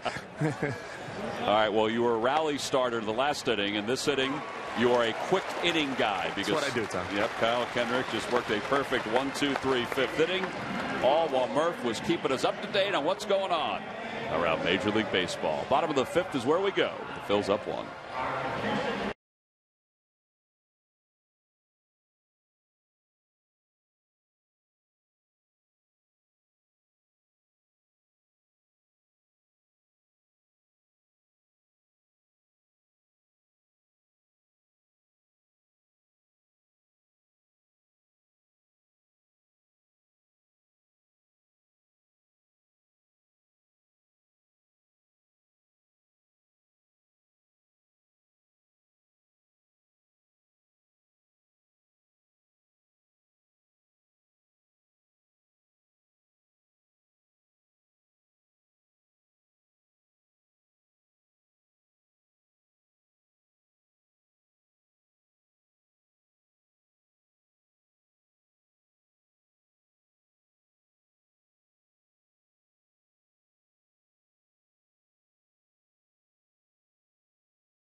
Phillies on top 2-1. They tied the game on a home run by Dominic Brown and then took the lead on a base hit by Stephen LaRue. So middle of the 5th inning. We'll see Chase Utley to lead things off. Earlier today, there's Scott Sheridan, the Phillies athletic trainer, watching Delman Young go through his running out in the outfield. That's a big deal because Delman has been progressing nicely with his running over the last several days. I mean, he still has a little bit of a limp, but it's more toward the end of those runs than anything else. And then talking with him earlier today and talking about his running, he feels that it is coming and coming sooner, I should say, simply because he's in better shape. When you take a look at him around in his stomach area, he has been really losing weight. When you're taking weight off of your legs, it's going to make it that much better. But he wants to be 100% or close to it, he said, when he comes back. Doesn't want to come back and come back at 80, 85%. You're expecting him to hit and he's not doing it. When he's healthy, he'll come back. Hopefully, he'll be able to help the club as a power hitter on that right side. Yeah, so just to lay it out for everybody, because I know he hasn't played in games yet, but he's doing that. That's a big step. Yeah. He's running inside, too, but he's also been taking batting practice with the regulars on an everyday basis over the last 7 days or so. Toughening up his hands, also getting his legs ready. And you know what? It'll be up to him when he comes back on how he feels and whether or not, again, though, with Sheridan, a lot of the different trainers looking at him, you want to make sure he's 100%. Even though they're taking pictures, the guy's got to be 100% to perform like you want him to. Chase Utley leads it off here in the 5th inning. Chase is 1 for 2. He singled his last time up after striking out in the first, facing Boone Logan. And it's 0-1. Sarge, you and I watch a lot of batting practice, and we've watched Delman Young as a hitter and as a former hitting coach. What do you think when you see him hitting in the cage? I think he's going to have a fun time hitting at Citizens Bank. He's got a little bit of a lift, and I think he got that because of the stadium that he played in Detroit, where you had to kind of lift that up a little bit. I reminded him here at this stadium, line drives will get out of this particular stadium. He hits with no fear. So as a hitting coach, you really like that, meaning he stays right in there under any circumstances, and he knows and believes that he can hit. Utley just reaches out and pokes it into right field, a base hit. There's that one-handed swing I was talking about earlier. Sometimes you're off balance, and just because you are a good athlete, he did wait back on that, one-handed it as it was a line drive. Take a look at it. Look at the eyes and concentration. Have a one hand as he just flipped that right into right field. Balancing not as bad. Did get fooled on it, however, but made up for it with a line drive. Already the 8th base hit for the Phillies. They lead it 2-1 here in the bottom of the 5th. Ryan Howard's 0 for 2. Boy, he just missed that one. It still may carry far enough. Nope, it's going to stay in the yard. He just missed hitting that ball as far as you can hit a baseball. That's a great call on that. You're right. I mean, he was right on that. Just off of it, just a little bit. Whatever pitch it was, he guessed right on it. Take a look at it. See for yourself. See, now that's right there in the position. Maybe off the end of the bat, just a little bit. Other than that, ballpark will not keep that ball.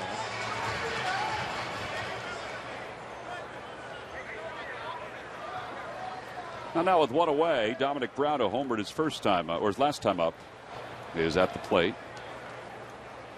Utley's over at first.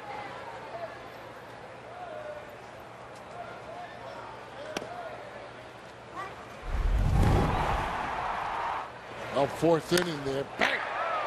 As he hits the ball out of the ballpark. Feeling pretty comfortable against those right-handed guys that throw him against him. The test becomes, when you're playing every day, whether or not he can handle these type of pitches. And your younger players, you would hope that they're going to be able to do that, so you don't have to get in a platooning situation.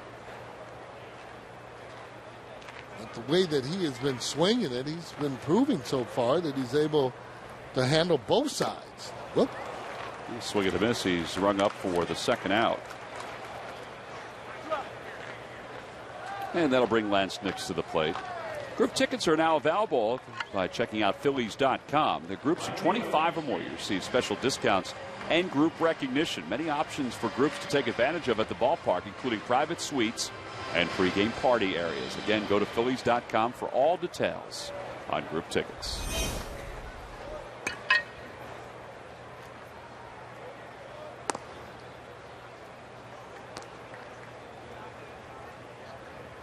We did not have Boone Logan on the roster to pitch today, but this is a nice situation for him because the Phillies have thrown 4 lefties in a row up, and Jermaine Mitchell's another lefty who's on deck.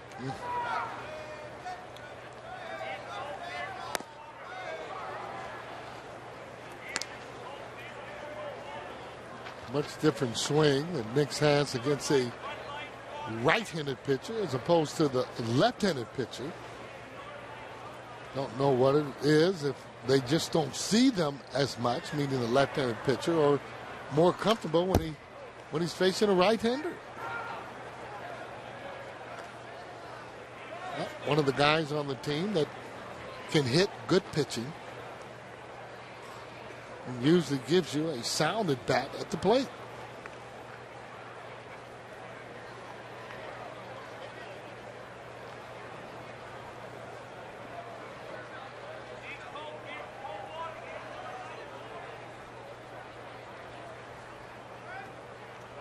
Swing and a miss, and Logan gets back-to-back strikeouts. Phillies got the leadoff single by Chase Utley. They do not score. However, they have a 2-1 lead as we go to the 6th inning here in Clearwater.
Don't miss out on any Phillies news, alerts, or inside information. Sign up today for the csnphilly.com Phillies newsletter. Hey, you want to catch some sun? You can go to the beach here in Clearwater, or you can go out to the berm at Bright House Field. It is a warm, sunshiny afternoon. It's the kind of day that you really have to layer on the sunblock. Try to stay cool as much as possible. Spring break is in the air. There's a lot of college students who have made their way to Clearwater Beach. For some of the high school kids and some of the middle school and elementary kids, their spring break isn't until later on. Yeah. So they'll miss out on spring training. But for the college kids, it's the youngsters are all over the place, Sarge, down at Clearwater Beach. Pirates are in town on the back fields.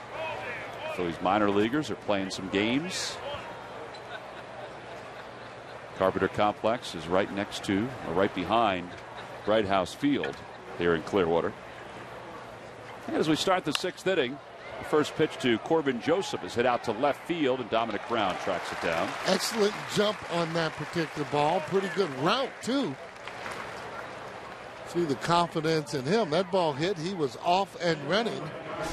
And he slows down to catch that ball there. That ball there, pretty easy play, however, though. Talked about the left-hander hitting it. The ball's going to come back to you as he makes a fine running catch. Darren Ruff was out in the left field yesterday up in Orlando when the Phillies took on the Braves, and he had the unfortunate instance to go back on a ball, catch it, but then bobble it over the fence. Yeah, I've never had that happen. I've seen Canseco where it actually hit on the top of his head. And my first career, well, from Rico Carty, the ball hit off his glove for a homer. But you still count those, though. You don't give the guy an error when it goes over the fence.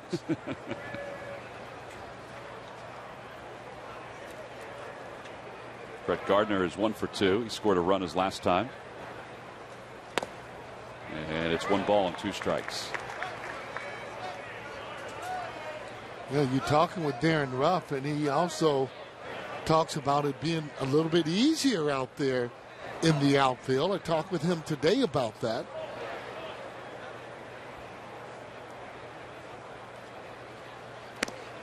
Would you talk to him about that? One of the things, like Mays used to tell us, you have to anticipate that ball coming to you every single at batter. Kind of know exactly what you want to do with the ball, where you want to throw the ball.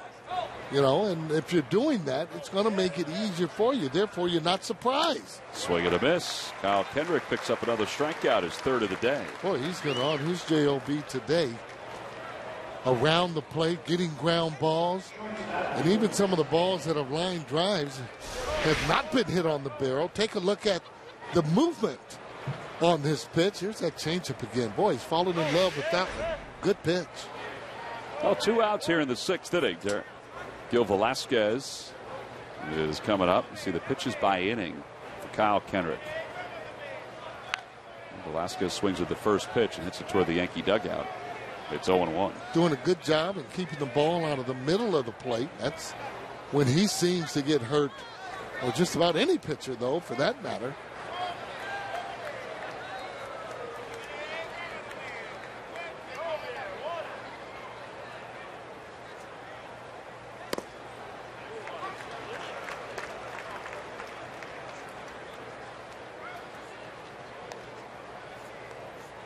Almost looks like he's gripping that ball in a split or fork ball type of position as he throws that ball.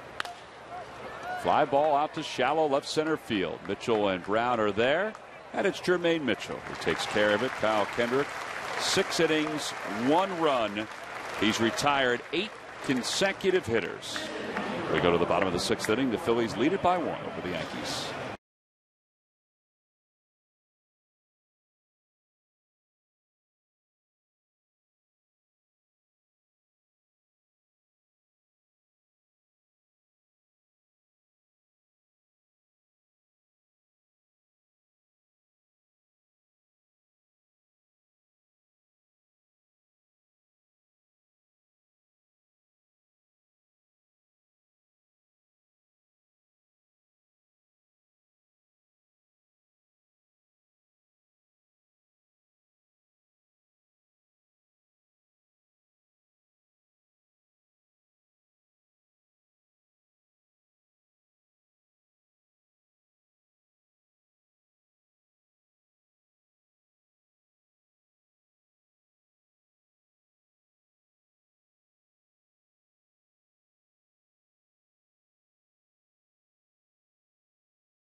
Brought to you by Toyota.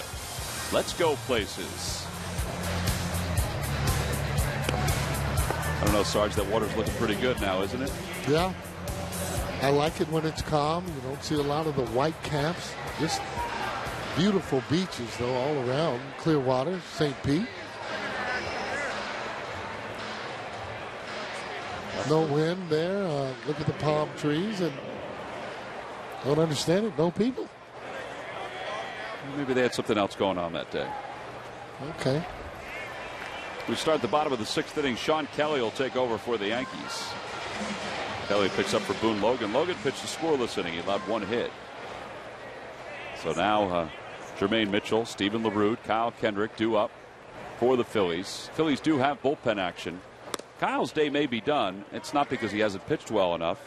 It's just that they need to get other guys in, like Mike Adams, who's throwing in the pen right now for the Phillies. Well, Kyle looked awful good here today.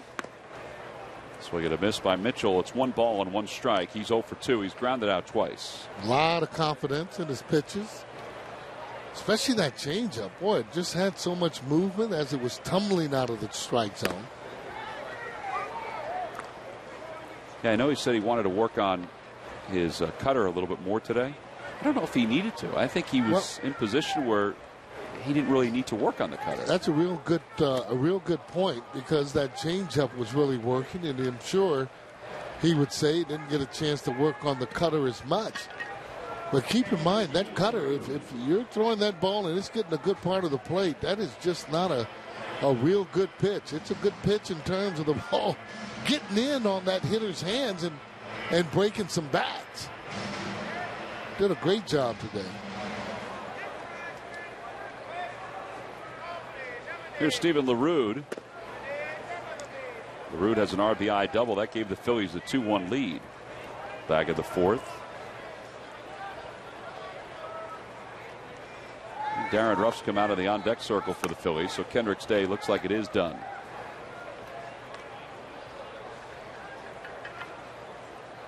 There's Darren. Yep.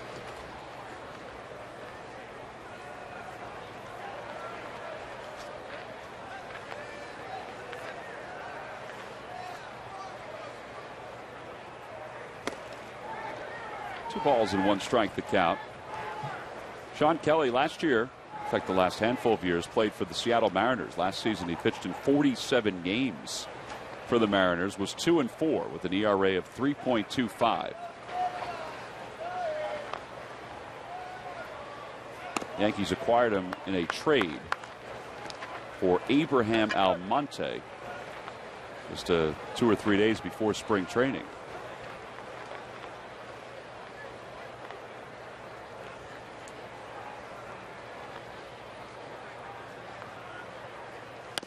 At the knees, and it's 2-2. Well, he appears to throw the ball pretty hard. That one was down in the zone. I'm going to tell you, though, anytime a pitcher's keeping the ball down, I mean, even if it's hit, it always seems to be less damage as opposed to the ball belt high. That pitch is up high, ball 4, so LaRude's aboard. And here comes Darren Ruff to pinch hit for Kyle Kendrick. Saturday, April 6th, when the Phillies take on the Kansas City Royals at Citizens Bank Park. It's Kids Opening Night, brought to you by Turkey Hill. For fans 14 and under, you get that great gold glove, the replica of Jimmy Rollins gold glove. Get your tickets now by going to Phillies.com. That's a pretty nice little keepsake.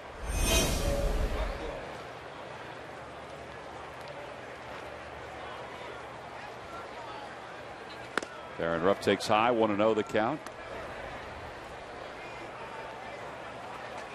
You and I were talking today about Darren Ruff while he was in the cage, and he was having a pretty good session. As you see Josh Spence throwing in the bullpen for the Yankees. And you were talking about how proud you are of Darren, the way he's handled this spring training. Oh, yeah. You know, I mean, he's hitting better now. The way that Dominic is hitting the ball, I mean, obviously, if it's coming down to both those two guys, Dominic has won that job. Ground ball over to first. LaRude will go up to second, and Ruff is retired. But trust me on this one, you will be seeing and hearing a lot about this guy. You don't hit that many home runs there in Double-A, and then going to Venezuela having 10, 11 home runs. It's just a matter of time, and once he gets to the position where he can relax a little bit more, it's a pretty tough thing, though, when you're trying to win a job and trying to, you got to have hits in order for that to happen, and then it not happening, and then you're missing balls in the outfield. Doesn't make you sleep good at night. But I think he's going to hit well enough where he'll have an okay career in the major leagues. 2 outs. Rollins is 1 for 2 today. He walked his last time up. Getting his 4th at bat of the afternoon.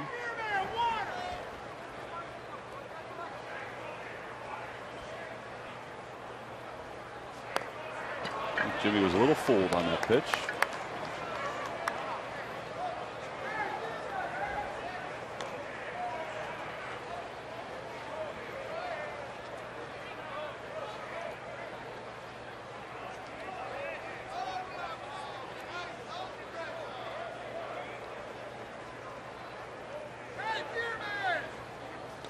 Right through the 5-hole.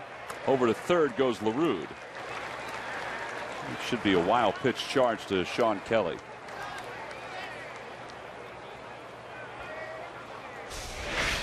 Now this ball here, you got to really get down on that. You can see he didn't get down low enough. You can tell, though, this guy throws the ball pretty hard.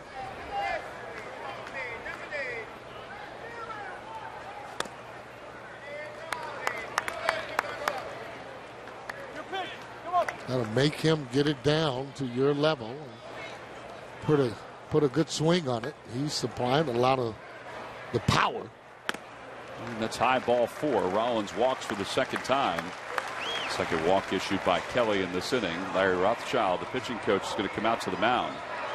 They do have Spence warming up in the bullpen. I don't think this is going to be a pitching change. I think this is, just to give Sean Kelly a moment to kind of gather his command. Joe Girardi.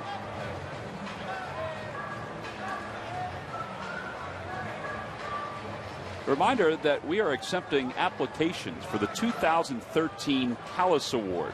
Go to PhilliesBroadcasters.org to check out the application. If you're a rising junior or senior, or even a graduate student in a Philadelphia area school, and your point of interest is broadcasting, whether it be on air or behind the scenes, you're eligible for a $1,500 scholarship. Scholarship deadline is April 30th of this year. We'll get those scholarship applications together, and we'll go over them as a group, try to decide who the winner is of the 2013 Callis Award. I'll tell you, though, there's been some pretty difficult candidates in the past. Some of those on the write-ins have been just awesome. Well, each of us are involved in the process. Of course, Sarge, Wheels, Larry Anderson, Scott Fransky, Jim Jackson, Greg Murphy. We've given out 3 scholarships so far, and number 4 will be given out sometime in May, just in time for folks to settle in for the fall semester. 2-0 the count to Michael Young.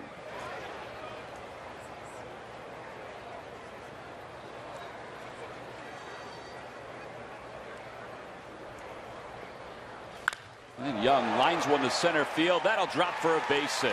RBI single. LaRute scores easily. 3-1 Phillies on top. And that's going to be it for Sean Kelly. Michael Young 0 for 3 before that at bat. Went upstairs to line that one into center field. He actually tommyhawked that ball there, getting on top of it. Don't know if it was his fastball or a high breaking pitch. Been throwing a high sliders. Take a look at it. Look at that bat angle where he almost just leaves it right up there. It's a solid line drive. So a pitching change for the Yankees here in the 6th inning. The Phillies have a run across and a 2-run lead.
Well, a gorgeous afternoon for baseball here in Clearwater, Florida. The Phillies enjoying a 3-1 lead. They have a couple of base runners with 2 outs here in the bottom of the 6th inning. Now the Yankees go to their bullpen to bring in a lefty specialist because the Phillies have some lefties due up, including Chase Utley, who will get a chance to bat against left-hander Josh Spence, a 25-year-old from down under. He's from Australia, Sarge. And so far in 7 games, 4 strikeouts, 5 2/3. Doesn't get any better than that. He is out of Arizona State University, where the Padres selected him in the 9th round in 2010. Yankees selected him off waivers from the Padres. Last year he was 0-1 with an ERA of 4.5 for the Padres in 11 games. So while he's up at the plate, he's 2 for 3. Usually those kind of guys that don't throw very hard have an excellent breaking ball to be able to get left-handers out. And usually if they're specialty pitchers, they're only pitching against mostly left-handers, especially during the season. There's that breaking ball.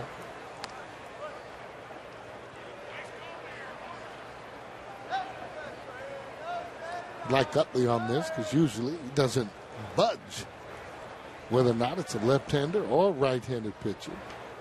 Seen him take hits before. He stayed in, and that breaking pitch is outside. It's 2-1.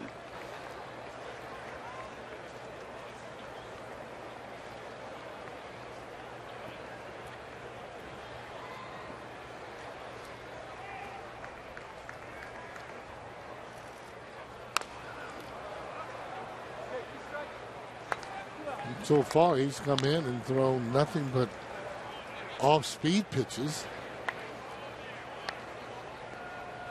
That means maybe he'll try and do that again, especially with left-handed Ryan Howard hitting behind him. It doesn't appear like this guy likes to give in to you very much. There's Ryan. Well, he pulls it to the right side. Euclid is able to get to it. Spence is there to cover. 3-1 on the putout. The Phillies do add another run. We go to the 7th inning. It's time to go to the bullpen. It looks like it's going to be Mike Adams, or it might be Chris Wheeler coming into the game for the Phils. Oh, my. Oh, goodness.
Here's Kyle Kendrick, has a very good delivery. Good changeup right there. He really had a tremendous game today. Fielded his position well, threw the one bunt away, but that was a pretty tough play. But here he is fielding his position. Sinker ball pitchers really need to be able to do that because they get a lot of balls hit back at him. There's a little line drive. He turned into a double play with a runner at third and only one out. And that was a long at bat he had. You could see he had a chance. Finally got that ball down, and then on a 3-2 count, he smoked it. Used his changeup, though, really, really well today. Mixed in cutters and sinkers.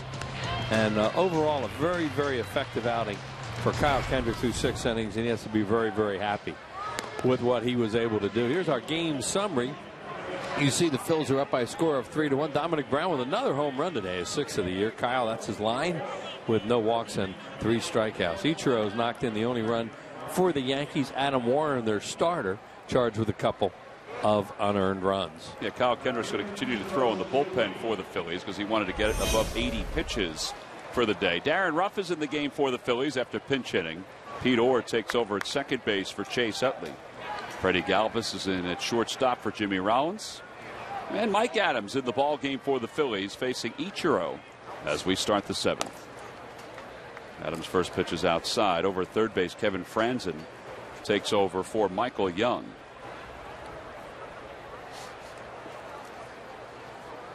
Ichiro is 1 for 2.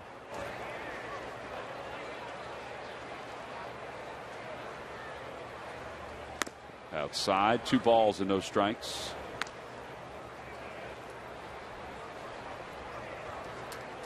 Mike Adams came into spring training in great shape, not only physically but also with his arm. 4 innings so far, 3 strikeouts, 2 hits allowed.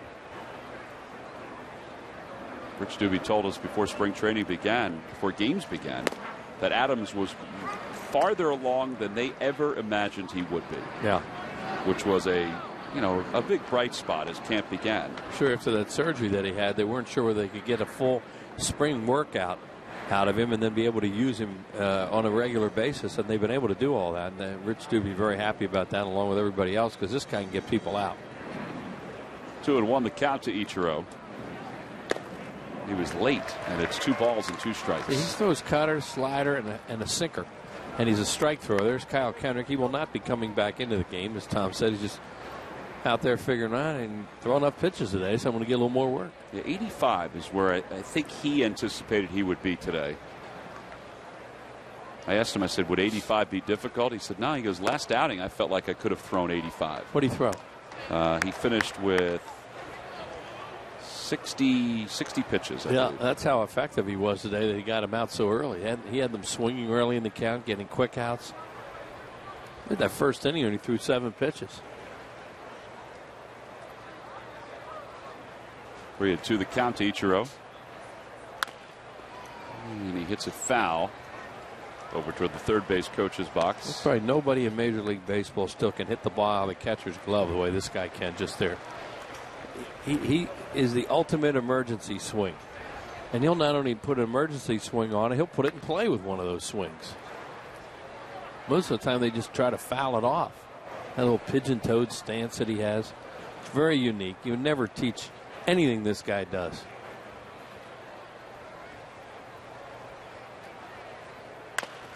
He bloops that one back at third, and Franzen makes the catch. That's what Adams can do, Tom, when he's on. He can really take the sting out of the bat. He hit him right on the end of the bat with the ball going down and away. Well, 1 gone here in the 7th. Kevin Youkilis is the hitter. Ichiro's up there, as I mentioned, just protecting. Oh, that was a slider, actually. That came towards him. I thought it was away from him. And he just tried to fight it off at the end and wound up popping it up. Kevin Youkilis is flied out to center. He's also struck out.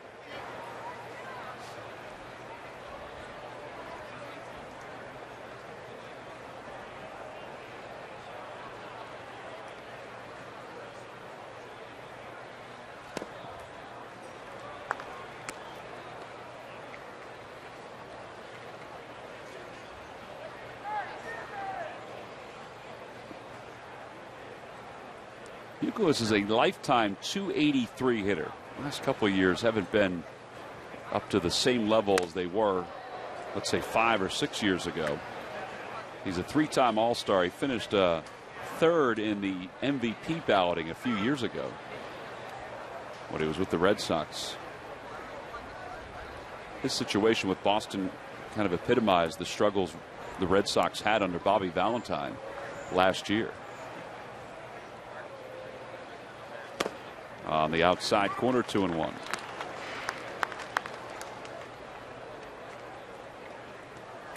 Wound up going on to the White Sox last season. Well, he won the Gold Glove back in 2007 and the Hank Aaron Award in 2008. He hits one right up the chute. Ryan Howard in foul territory. 2 down here in the 7th inning. One thing I always remember about Mike Adams when you'd see him, and it seemed like he was always on. Obviously he's not, but he misses the barrel of the bat consistently. And when you can do that as a pitcher, you really have a chance to be successful. And the reason he misses is because his pitches move all over the place. I think it was a couple of years ago when the Padres were thinking about trading Adams and Heath Bell. There was a chance, at least it seemed, that the Phillies were going to be in on getting him, from San Diego in the middle of the year. Instead, he wound up going to Texas. That was back in 2011. And he gets the first pitch strike by Travis Hafner. It's 0-1.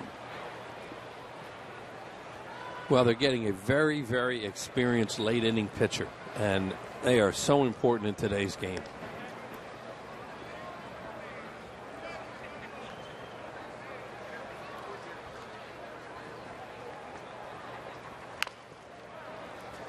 And cut inside. That's such an effective pitch to a left-handed hitter. They hate that. Talk to any left-handed hitter, and the one thing they don't want from a right-hander is something boring in on their hands. They'll take it down below their hands, but in on their hands, no. Don't like it.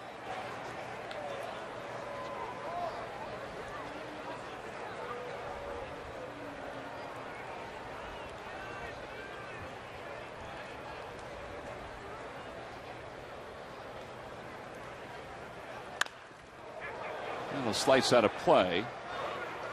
And it remains no balls and 2 strikes to Travis Hafner. Yeah, he didn't like that pitch he just threw there. It's probably a fastball that caught a little bit too much of the plate with 2 strikes. You can just see the way he slapped at the ball when Stephen LaRue threw it back to him. Probably got away with it because the hitters are thinking in, and they're surprised when it's out. So you cut a ball, you keep cutting it in to left-handed hitters. They're very defensive.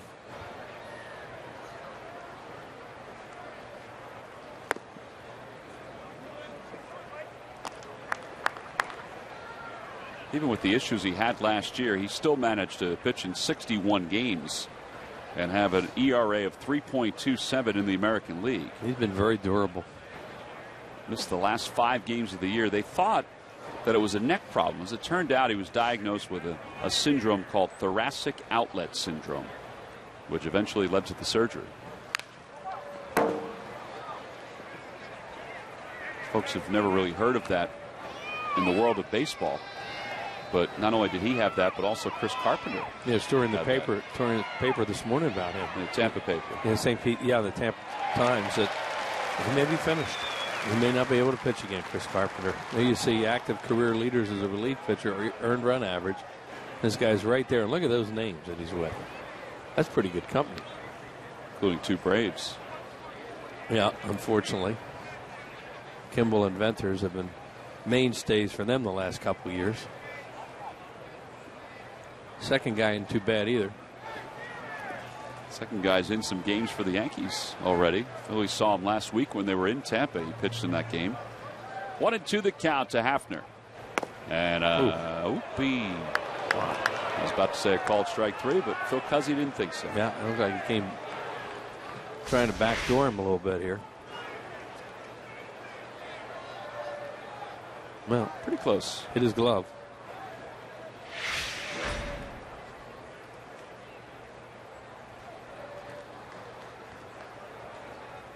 Now he got him. A fastball swung on and missed. Hafner down on strikes. It's a 1-2-3 7th inning for Mike Adams. He continues to throw scoreless baseball here in the spring. Little movement, extra movement on that fastball as it's tailed away.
Oh, man.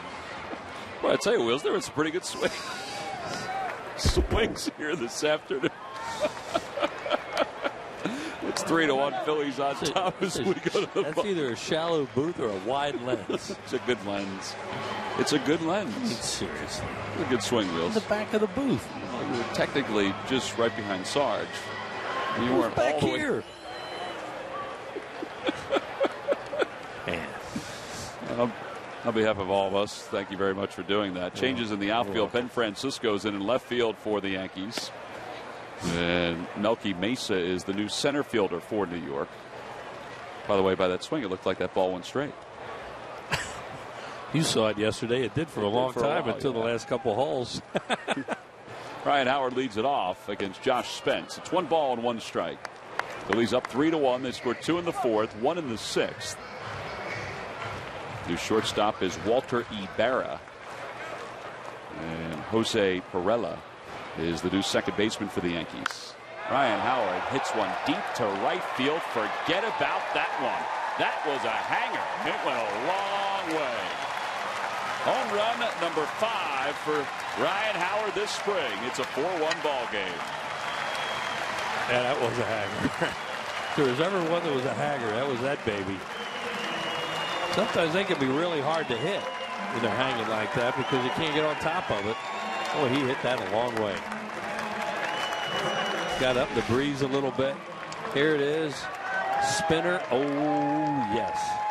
And that was down just enough that he got a great swing at it. Well, his last time up, we said he just missed the one pitch that he flied out to right field with. He didn't miss that one. No, that's right on the barrel. Freddie Galvis is up for the first time for the Phillies. Galvis batting in Dominic Brown's spot. So Brown is homered today, his 6th of the spring. Ryan Howard is homered, his 5th of the spring. And Galvis breaks his bat.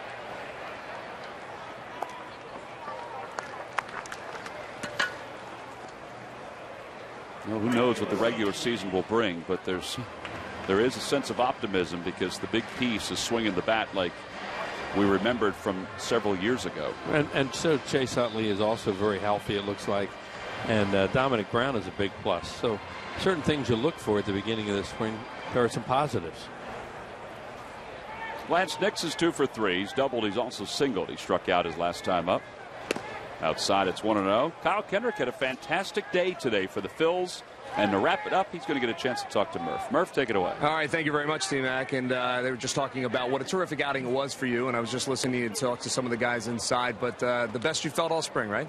Yeah, physically, just stuff-wise, going out there, I felt pretty good with everything, all my pitches, and was able to get my pitch count out and stretched out. So that was the main thing, and good results. 68 pitches in the game, but then you went back and threw 20 more in the bullpen. Is the idea maybe next time out to try to get you up to about 100? Is that about right? I think so. I think the next time, we're all the stars are trying to get stretched out to 100, get our pitches up, innings up, and I believe that's the plan. We watched it today, and those guys were talking so much about your changeup and the way it was working today. I mean, was that your best pitch today? Do you feel that that's where it needs to be heading into the season? Yeah, it's come. It's getting there for sure. It feels good right now. Had some good counts to throw it in, some good situations, and got some good results. That was the main thing. It feels good. Definitely feels good. And not just pitching. You're a complete ball player. A nice play in the field and a base hit today. So you're doing a little bit of everything. Yeah, I wanted to show the stars. That's what we're going to do this year. That's where we're at. That's where we need to be. It's very important for you guys, I know. Kyle, thanks for your time. I appreciate it. Guys, back upstairs. Nice pitch in. Just wants to show the starters that's where it's at this year. Complete player. Lance Nix stays alive. It remains 2 balls and 2 strikes. Phillies lead it 4-1. Kendrick went the first 6, as you saw.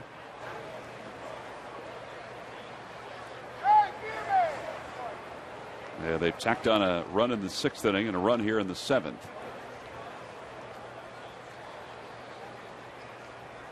Swing and a miss.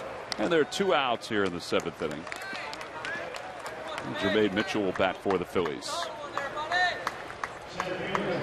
Jonathan Papelbon is still warming in the bullpen. So it looks like he'll pitch the 8th inning. The plan was to have Adams pitch after Kendrick, or at least at some point, and Papelbon was on the list too. The Phillies also have Chad Durbin and Raul Valdez who are on the list to pitch. There is an off day tomorrow. Phillies only have a couple of full off days during spring training, and because of that, a couple of the guys will most likely pitch in minor league games just to stay on their regular day. That's important at this point, is to have guys stay on their regular day. Ryan Howard has been on not only his day, but also on his game this entire spring. This is the swing that everybody is looking forward to from Ryan Howard. Home run number 5 this spring has given the Phils a 4-1 lead.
Phillies baseball is brought to you by W.B. Mason. You can't go wrong when you buy right. And by Thomas Jefferson University Hospitals. Call 1-800-JEFF-NOW for an appointment. Phillies have some changes defensively. John Mayberry comes into the ball game to play first base. Now the new right fielder is Ender Inciarte. He's in for Lance Nix. As we go to the top of the 8th inning, they'll dip back into their bullpen. Jonathan Papelbon will come on. Pick up for Mike Adams. Adams went a scoreless 7th inning for the Phillies.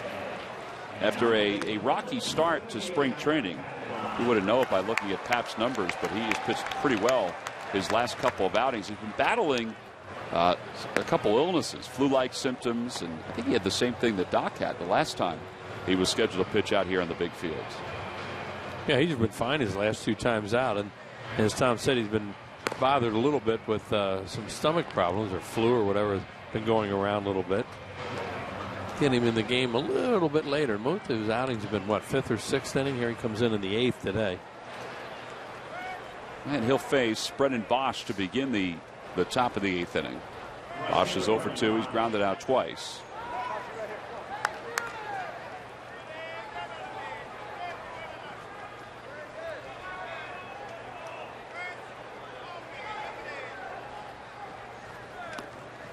First pitch is fouled at the plate. It's 0-1. I know the Phillies have committed 2 errors today, but when you have good solid starting pitching like they had today from Kyle Kendrick, the whole complexion of the game changes. Well, it looks cleaner. Sure does. Especially the way he was getting so many outs early in the count. That's what pitchers want to do. They want to be able to get hitters to make contact and, give a weak contact, preferably, and get outs early. Don't get your pitch count up. Pitch deep into a game, and you can win a lot of games that way. 0-2 the count to Bosch. Chris Stewart's on deck.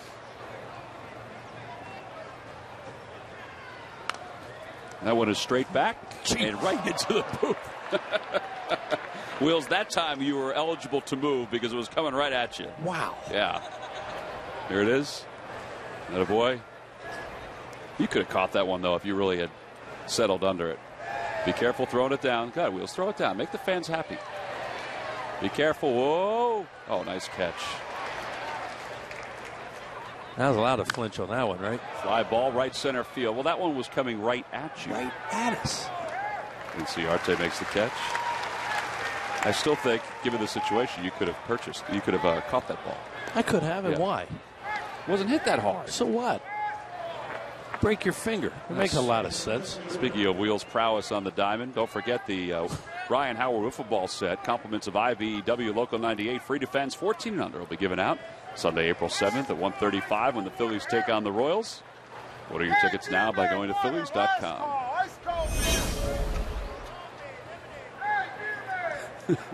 Here's Chris Stewart who takes a strike. It's 0-1. Dangerous in here. On and off the air.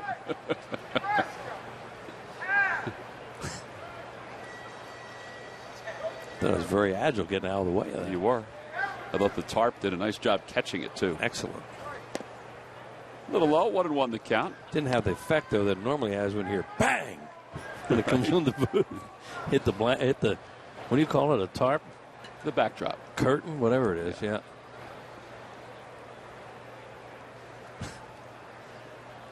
Breaking ball, it's 1-2.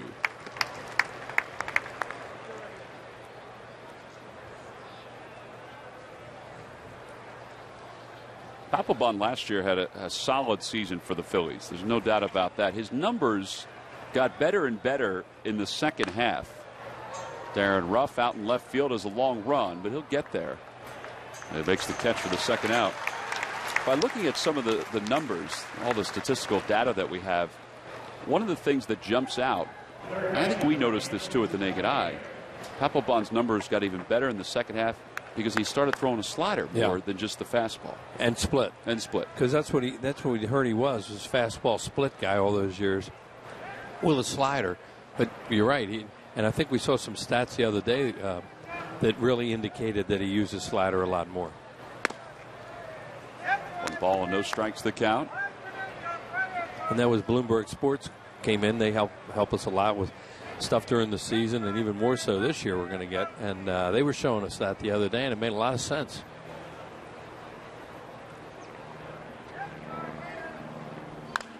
Another fly ball out toward left center field this time. Jermaine Mitchell battling the sun. Glasses on, glove off to the side. A 1-2-3 8th inning. All in all, it's been a pretty good day for Phillies pitching. Adams 1-2-3 in the 7th. Now Papelbon 1-2-3 here in the 8th.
Three Big Five teams are going to the dance before Temple, Villanova, and LaSalle tip off. LaSalle tip off tonight, by the way. Get in the game with the bracketology of local coaches and experts on Tournament Time, Wednesday night at 9:30, only on Comcast Sportsnet. Bottom of the 8th inning, the Phillies lead it 4-1. Actually, LaSalle is tomorrow. It's the first 4 in Dayton. They have the second night of that bracket. I'm actually heading to Detroit to Auburn Hills for that section of the NCAA tournament, the second and third rounds. Changes for the Yankees. Thomas Neal takes over in right field for New York. And Addison Maruzak is the new third baseman. Bobby Wilson takes over behind the plate, so we have a new battery.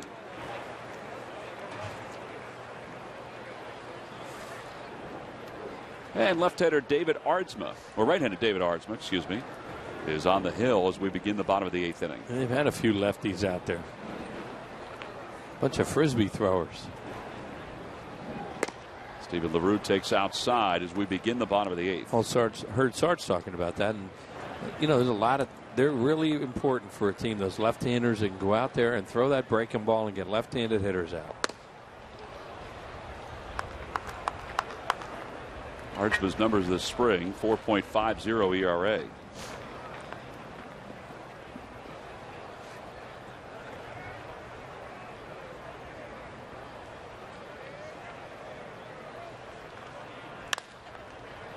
Fly ball out to left field. Ben Francisco, the former Philly, makes the catch for the first out. Chad Durbin looks like he'll pitch the 9th inning after a scoreless 8th by Papelbon, scoreless 7th by Mike Adams. See, we're getting into the season now as far as spring training goes. That in a game like today, you're using a guy like Kendrick, Kyle, one of the starters, and then you go Adams, Papelbon, and now Durbin, all guys that will be on the ball club. You would think. Yeah. We're not going to choose the club. That's Ruben's job. But you would think. Aaron Ruff grounded out his first time up. This was the pitcher's spot earlier in the ball game. He'll be followed by Kevin Franzen, who will be up for the first time.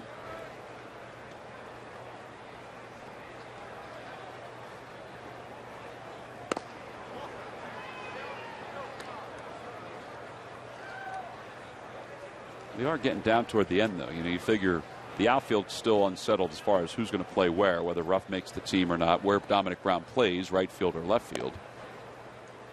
Utility, there's probably 3 guys for 2 spots that Charlie's dealing with Galvis, or 4 guys for 2 spots: Pete Orr, Yuneski Betancourt, Kevin Franzen. And the way baseball is nowadays, you know, by July, it'll be a lot different. So I was talking to Rodrigo Lopez today, and he was optioned out to minor league camp. And, you know, I wished him luck, and I said, I'm sure we're going to see you at some point. Right. The way things are in baseball. Use a lot of players now, the way the DL is used. There's Freddie Galvis, as we said.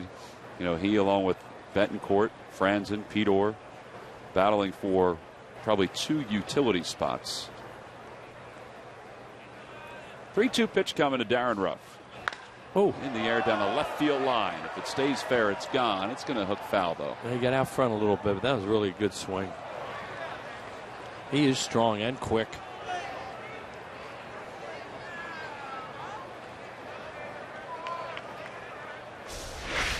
The pitch kept running in on him, so he couldn't keep it fair, but look how quick he is. I think I threw him a pretty good breaking ball and fooled him early in the count. I wouldn't be surprised they may go 3-2 breaking ball to him after that swing. No.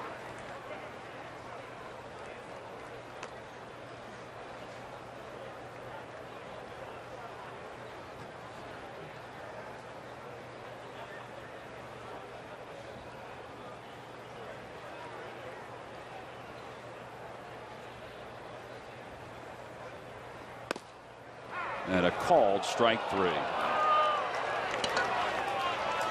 It's a tough strike. Well, Phil Cuzzy certainly delayed for a split second before he called it. Yeah, it was a little bit of a flip a coin. That is close, but looks like outside. Yeah, it's close. But it's probably not a strike, but hey, exhibition game. We give Darren Ruff credit, though. He read that as ball 4, and it probably was. But out 2 away in the 8th inning. Franzen up for the first time.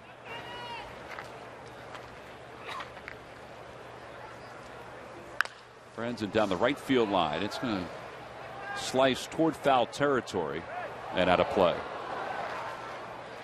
Not a whole lot of room. Battling that guy out there in the blue shirt with a glove.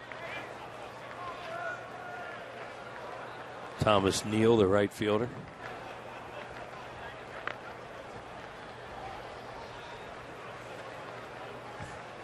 Honey, how come you didn't catch it? Really? Waiting all day for that. Give me the glove. I'll get it.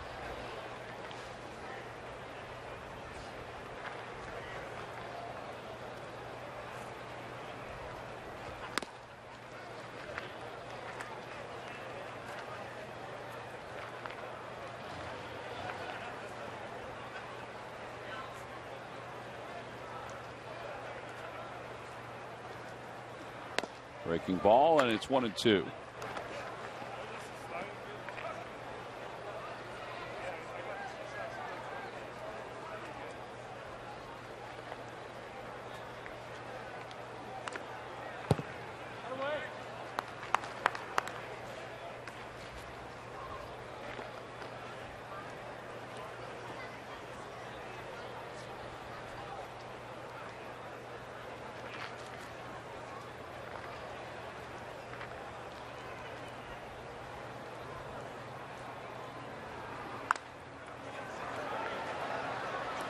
Wilson, the catcher, will give it a peek, but it's back 4 rows. Headed to the crowd.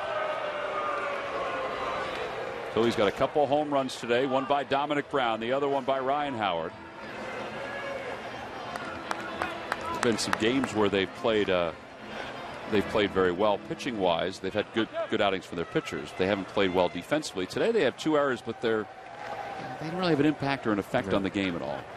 I mean, 1 run scored on the 1 error, but that's about it.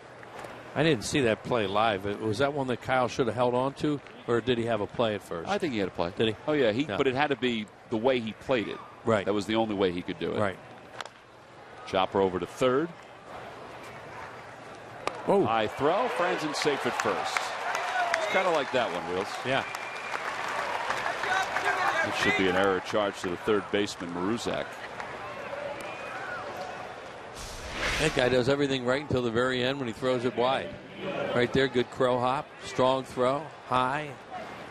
And E5. Dan Johnson just couldn't stay on the bag.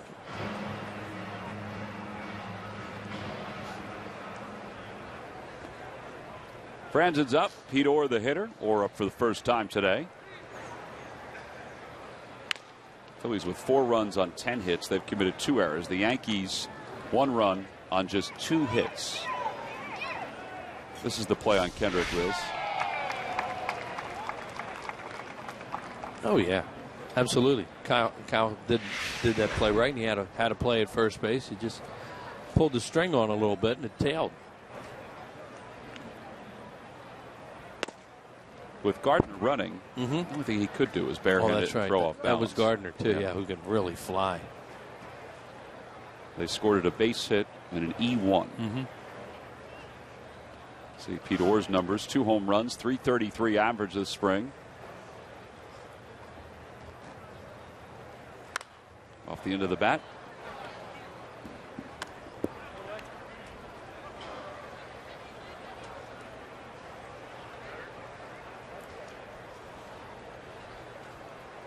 Mentioned tomorrow is an off day. It's a camp-wide off day, Major League camp-wide off day. There will be games going on in the backfield. If for some reason you're in the Clearwater area and wondering, well, what am I going to do if the Phillies aren't playing? There is a lot going on in the minor league camp.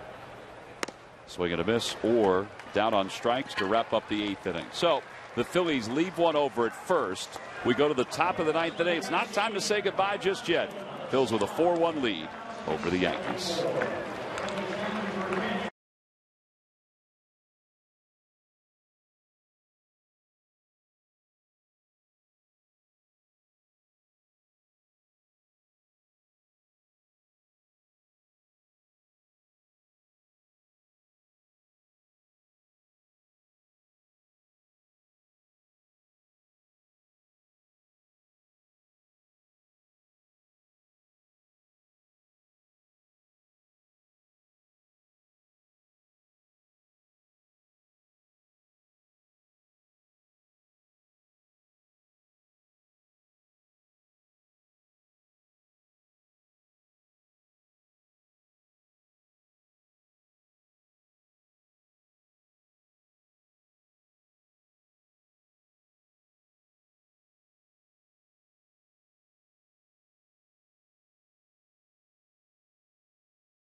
Friday afternoon when the Atlanta Braves come to town to take on the Phillies. That'll be on the Comcast Network. We'll be on the air at 1 o'clock Eastern time. Yesterday, the Phillies took on the Braves up in Orlando, and the ball was just jumping. We'll see what happens this Friday. Phillies have an off day tomorrow, and then on Thursday, they're at Fort Myers. Chad Durbin will pitch the 9th inning for the Phillies. They're up 4-1.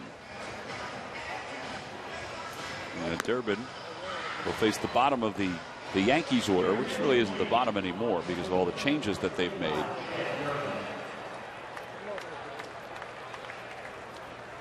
Durbin's numbers this spring: no wins, no losses, a 4.50 ERA.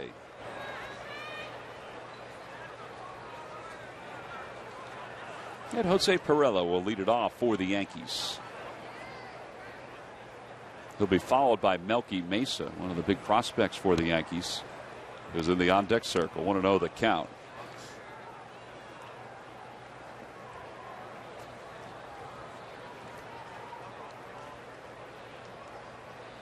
Line drive caught by Kevin Franzen. That'll wake you up. Yeah, good reaction play there by Kevin Franzen at third base. There's nothing you can do. It's not you can line it up or anything. This is bang pop. Look at that, how quickly he got down there. Just leaps and makes the play. Here it is. It's like a block punt with a double thump. That thing.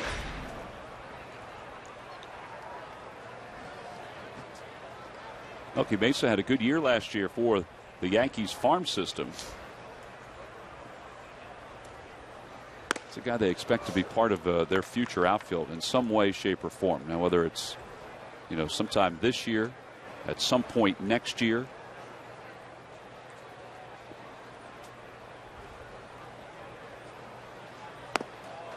Swing and a miss, and it's 0-2. Melky Mesa is out of the Dominican Republic. He's 26 years old. He did play in 3 games last year for the Yankees in the big club. This spring he has 3 home runs, 9 runs batted in. He's hitting only a .186. He had 23 home runs between AA and AAA in 2012. I think could be a little bit vulnerable to off-speed stuff. It's like it. Big swing, very aggressive. You're not going to take a lot of pitches. What did Juan Samuel say, Wheels? That's right. We do not come walking off our island. We come off swinging. That's a great line. That's to luck to Sammy as he goes for the World Baseball Classic Championship tonight. Yep. As the Dominican Republic takes on Puerto Rico. There is rain forecasted for San Francisco tonight, but they think that they'll be able to get the game in. Rain is not supposed to be in the San Francisco area until after 9 Eastern. Little low. 3-2 the count. The game starting, 5 o'clock out there? That's a good question. I think I saw 8 o'clock Eastern, so it'll be 5. It's 5 o'clock, yeah, Pacific. San Francisco, yeah.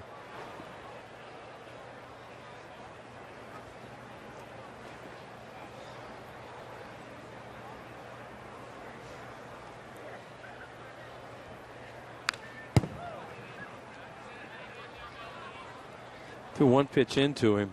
Looks like Chad Durbin and Steven LaRuda trying to stay away from this guy and take advantage of how aggressive he is. Pulling off a little bit. Maybe can't get to the ball away. Get a second out.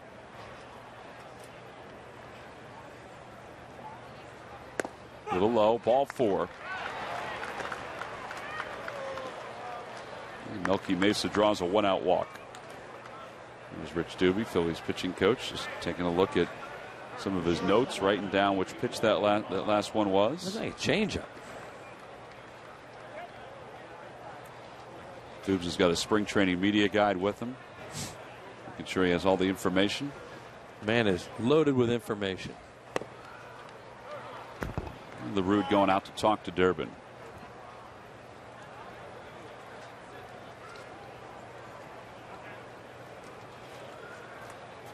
Wheels, you are correct. It's an 8 Eastern time start, 5 Pacific, between the Dominican Republic and Puerto Rico. They have faced each other already once, or in this World Baseball Classic.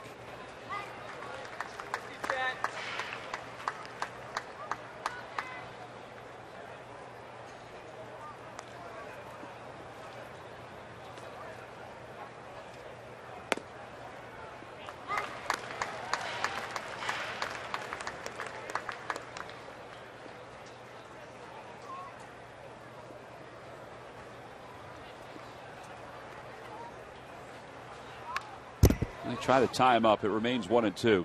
The day started with the Phillies watching the Yankees jump out to a 1-0 lead in the fourth, and the Phillies scored 2 in the bottom of the fourth inning to tie it and then take the lead. A couple homers today for them by Ryan Howard, Dominic Brown. There's a swing and a miss, 2 outs, so 1 out away from finishing off the Yankees here in the ninth inning. The other part of the day started with Roy Halladay meeting with the media, letting them know that whatever stomach flu or virus he's had looks like it's gone. Boy, that had a lot of movement on it, didn't it? Yeah, it's a big breaking ball. Chad Durbin has a couple breaking balls. He a little tighter one sometimes, a little bit of curveball action like that one. Change up, tries to sink his fastball. Here's Ben Francisco. It's outside, 1-0.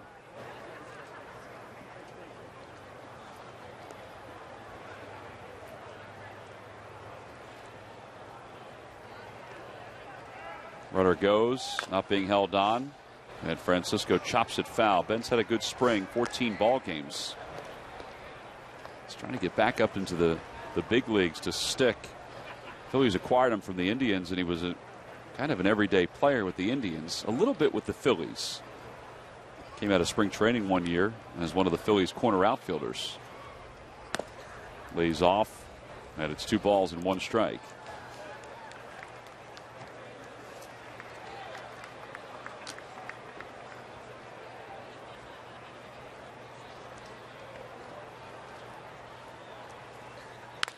Off the end of the bat, shallow right center field. Jermaine Mitchell battling the sun. Inciarte is there to put it away, and the Phillies crisply have disposed of the Yankees by a final score of 4-1. It was a good day all the way around for the Phillies on many different fronts. Offensively, they got home runs today from Ryan Howard and Dominic Brown as Dominic continued to swing a good bat. Their pitching was sound all the way through. Kyle Kendrick, 6 innings, 1 unearned run. That was it.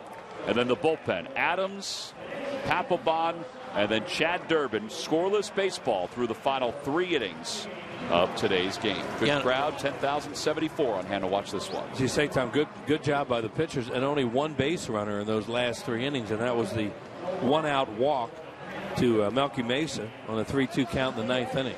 So you had 4 guys out there today that will be pitching in big league games for the Phillies this season. That was fun to watch, and only giving up 2 hits too. It was fun to watch. It was crisp, as we said. And, they do have the 2 errors, but overall, the pitching was the name of the game today. Kendrick, Adams, Papelbon, and Durbin all combined to be able to allow just 2 base hits.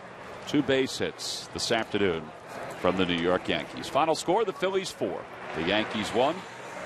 And the guy who caught all those pitchers today and also had a base hit to give the Phils the lead for good, Stephen LaRue, is down with Greg Murphy. All right, thank you very much, T-Mac. And, yeah, when you have good pitching, that means you're also getting good catching. So we're talking to Stephen LaRue. And, first of all, let's talk a little bit about the offensively. You had a base hit today, the RBI, and a run scored as well. So, I know you don't get a lot of opportunity to get in and catch all 9 innings in the spring, but certainly you made the most of it. Yeah, I just want to make the most of my opportunity, obviously. I know that I'm here for defensive purposes first, and I'm well aware of that, but whatever I can do with the bat is obviously a plus. So You made an impression last year defensively, as you talked about when you came up, at the end of last year, and you certainly continue to do that in the spring. When you approach a spring like this, is that what you're thinking? If I'm going to make this team, it's going to be because of my glove behind the plate? Absolutely. That's the reason that I made it to the big leagues last year in the first place. So I don't take the defensive part of it for granted by any means. I know that that's what has kind of been my calling card throughout my career, and that's what's going to keep me in this game. So whatever I can do out there behind the plate is always priority for me. It's so important to learn the pitchers as you're going through spring, and you got a chance to see 4 guys that are going to be on the roster most likely when they head north. Tell us a little bit about what was so effective for Kyle today. Obviously his sinker was really good today. His changeup is obviously he was unbelievable. His command, he was in the zone the whole time. He got his cutter working second time through the order there, and he really kept him off balance and missed barrels. So that's kind of what he does, and it was a lot of fun to be back there for him. And a nice chance to see some guys that are going to be in the back end of this bullpen as well. We keeping our eyes obviously on Mike Adams and John Papelbon and Chad Durbin. All of them real effective today. Absolutely. They were pounding the zone, and they were getting right after guys, and we had a lead that they were able to hang on to for us, and hopefully that's what they can do during the season too. All right, Steve, appreciate your time. Stephen LaRue, guys, we'll send it back upstairs. All right, Murph, thank you very much. The Phillies win it by a final score of 4-1. They get 10 base hits today, but probably more important than anything else, they got some great pitching this afternoon. We'll be back right after this.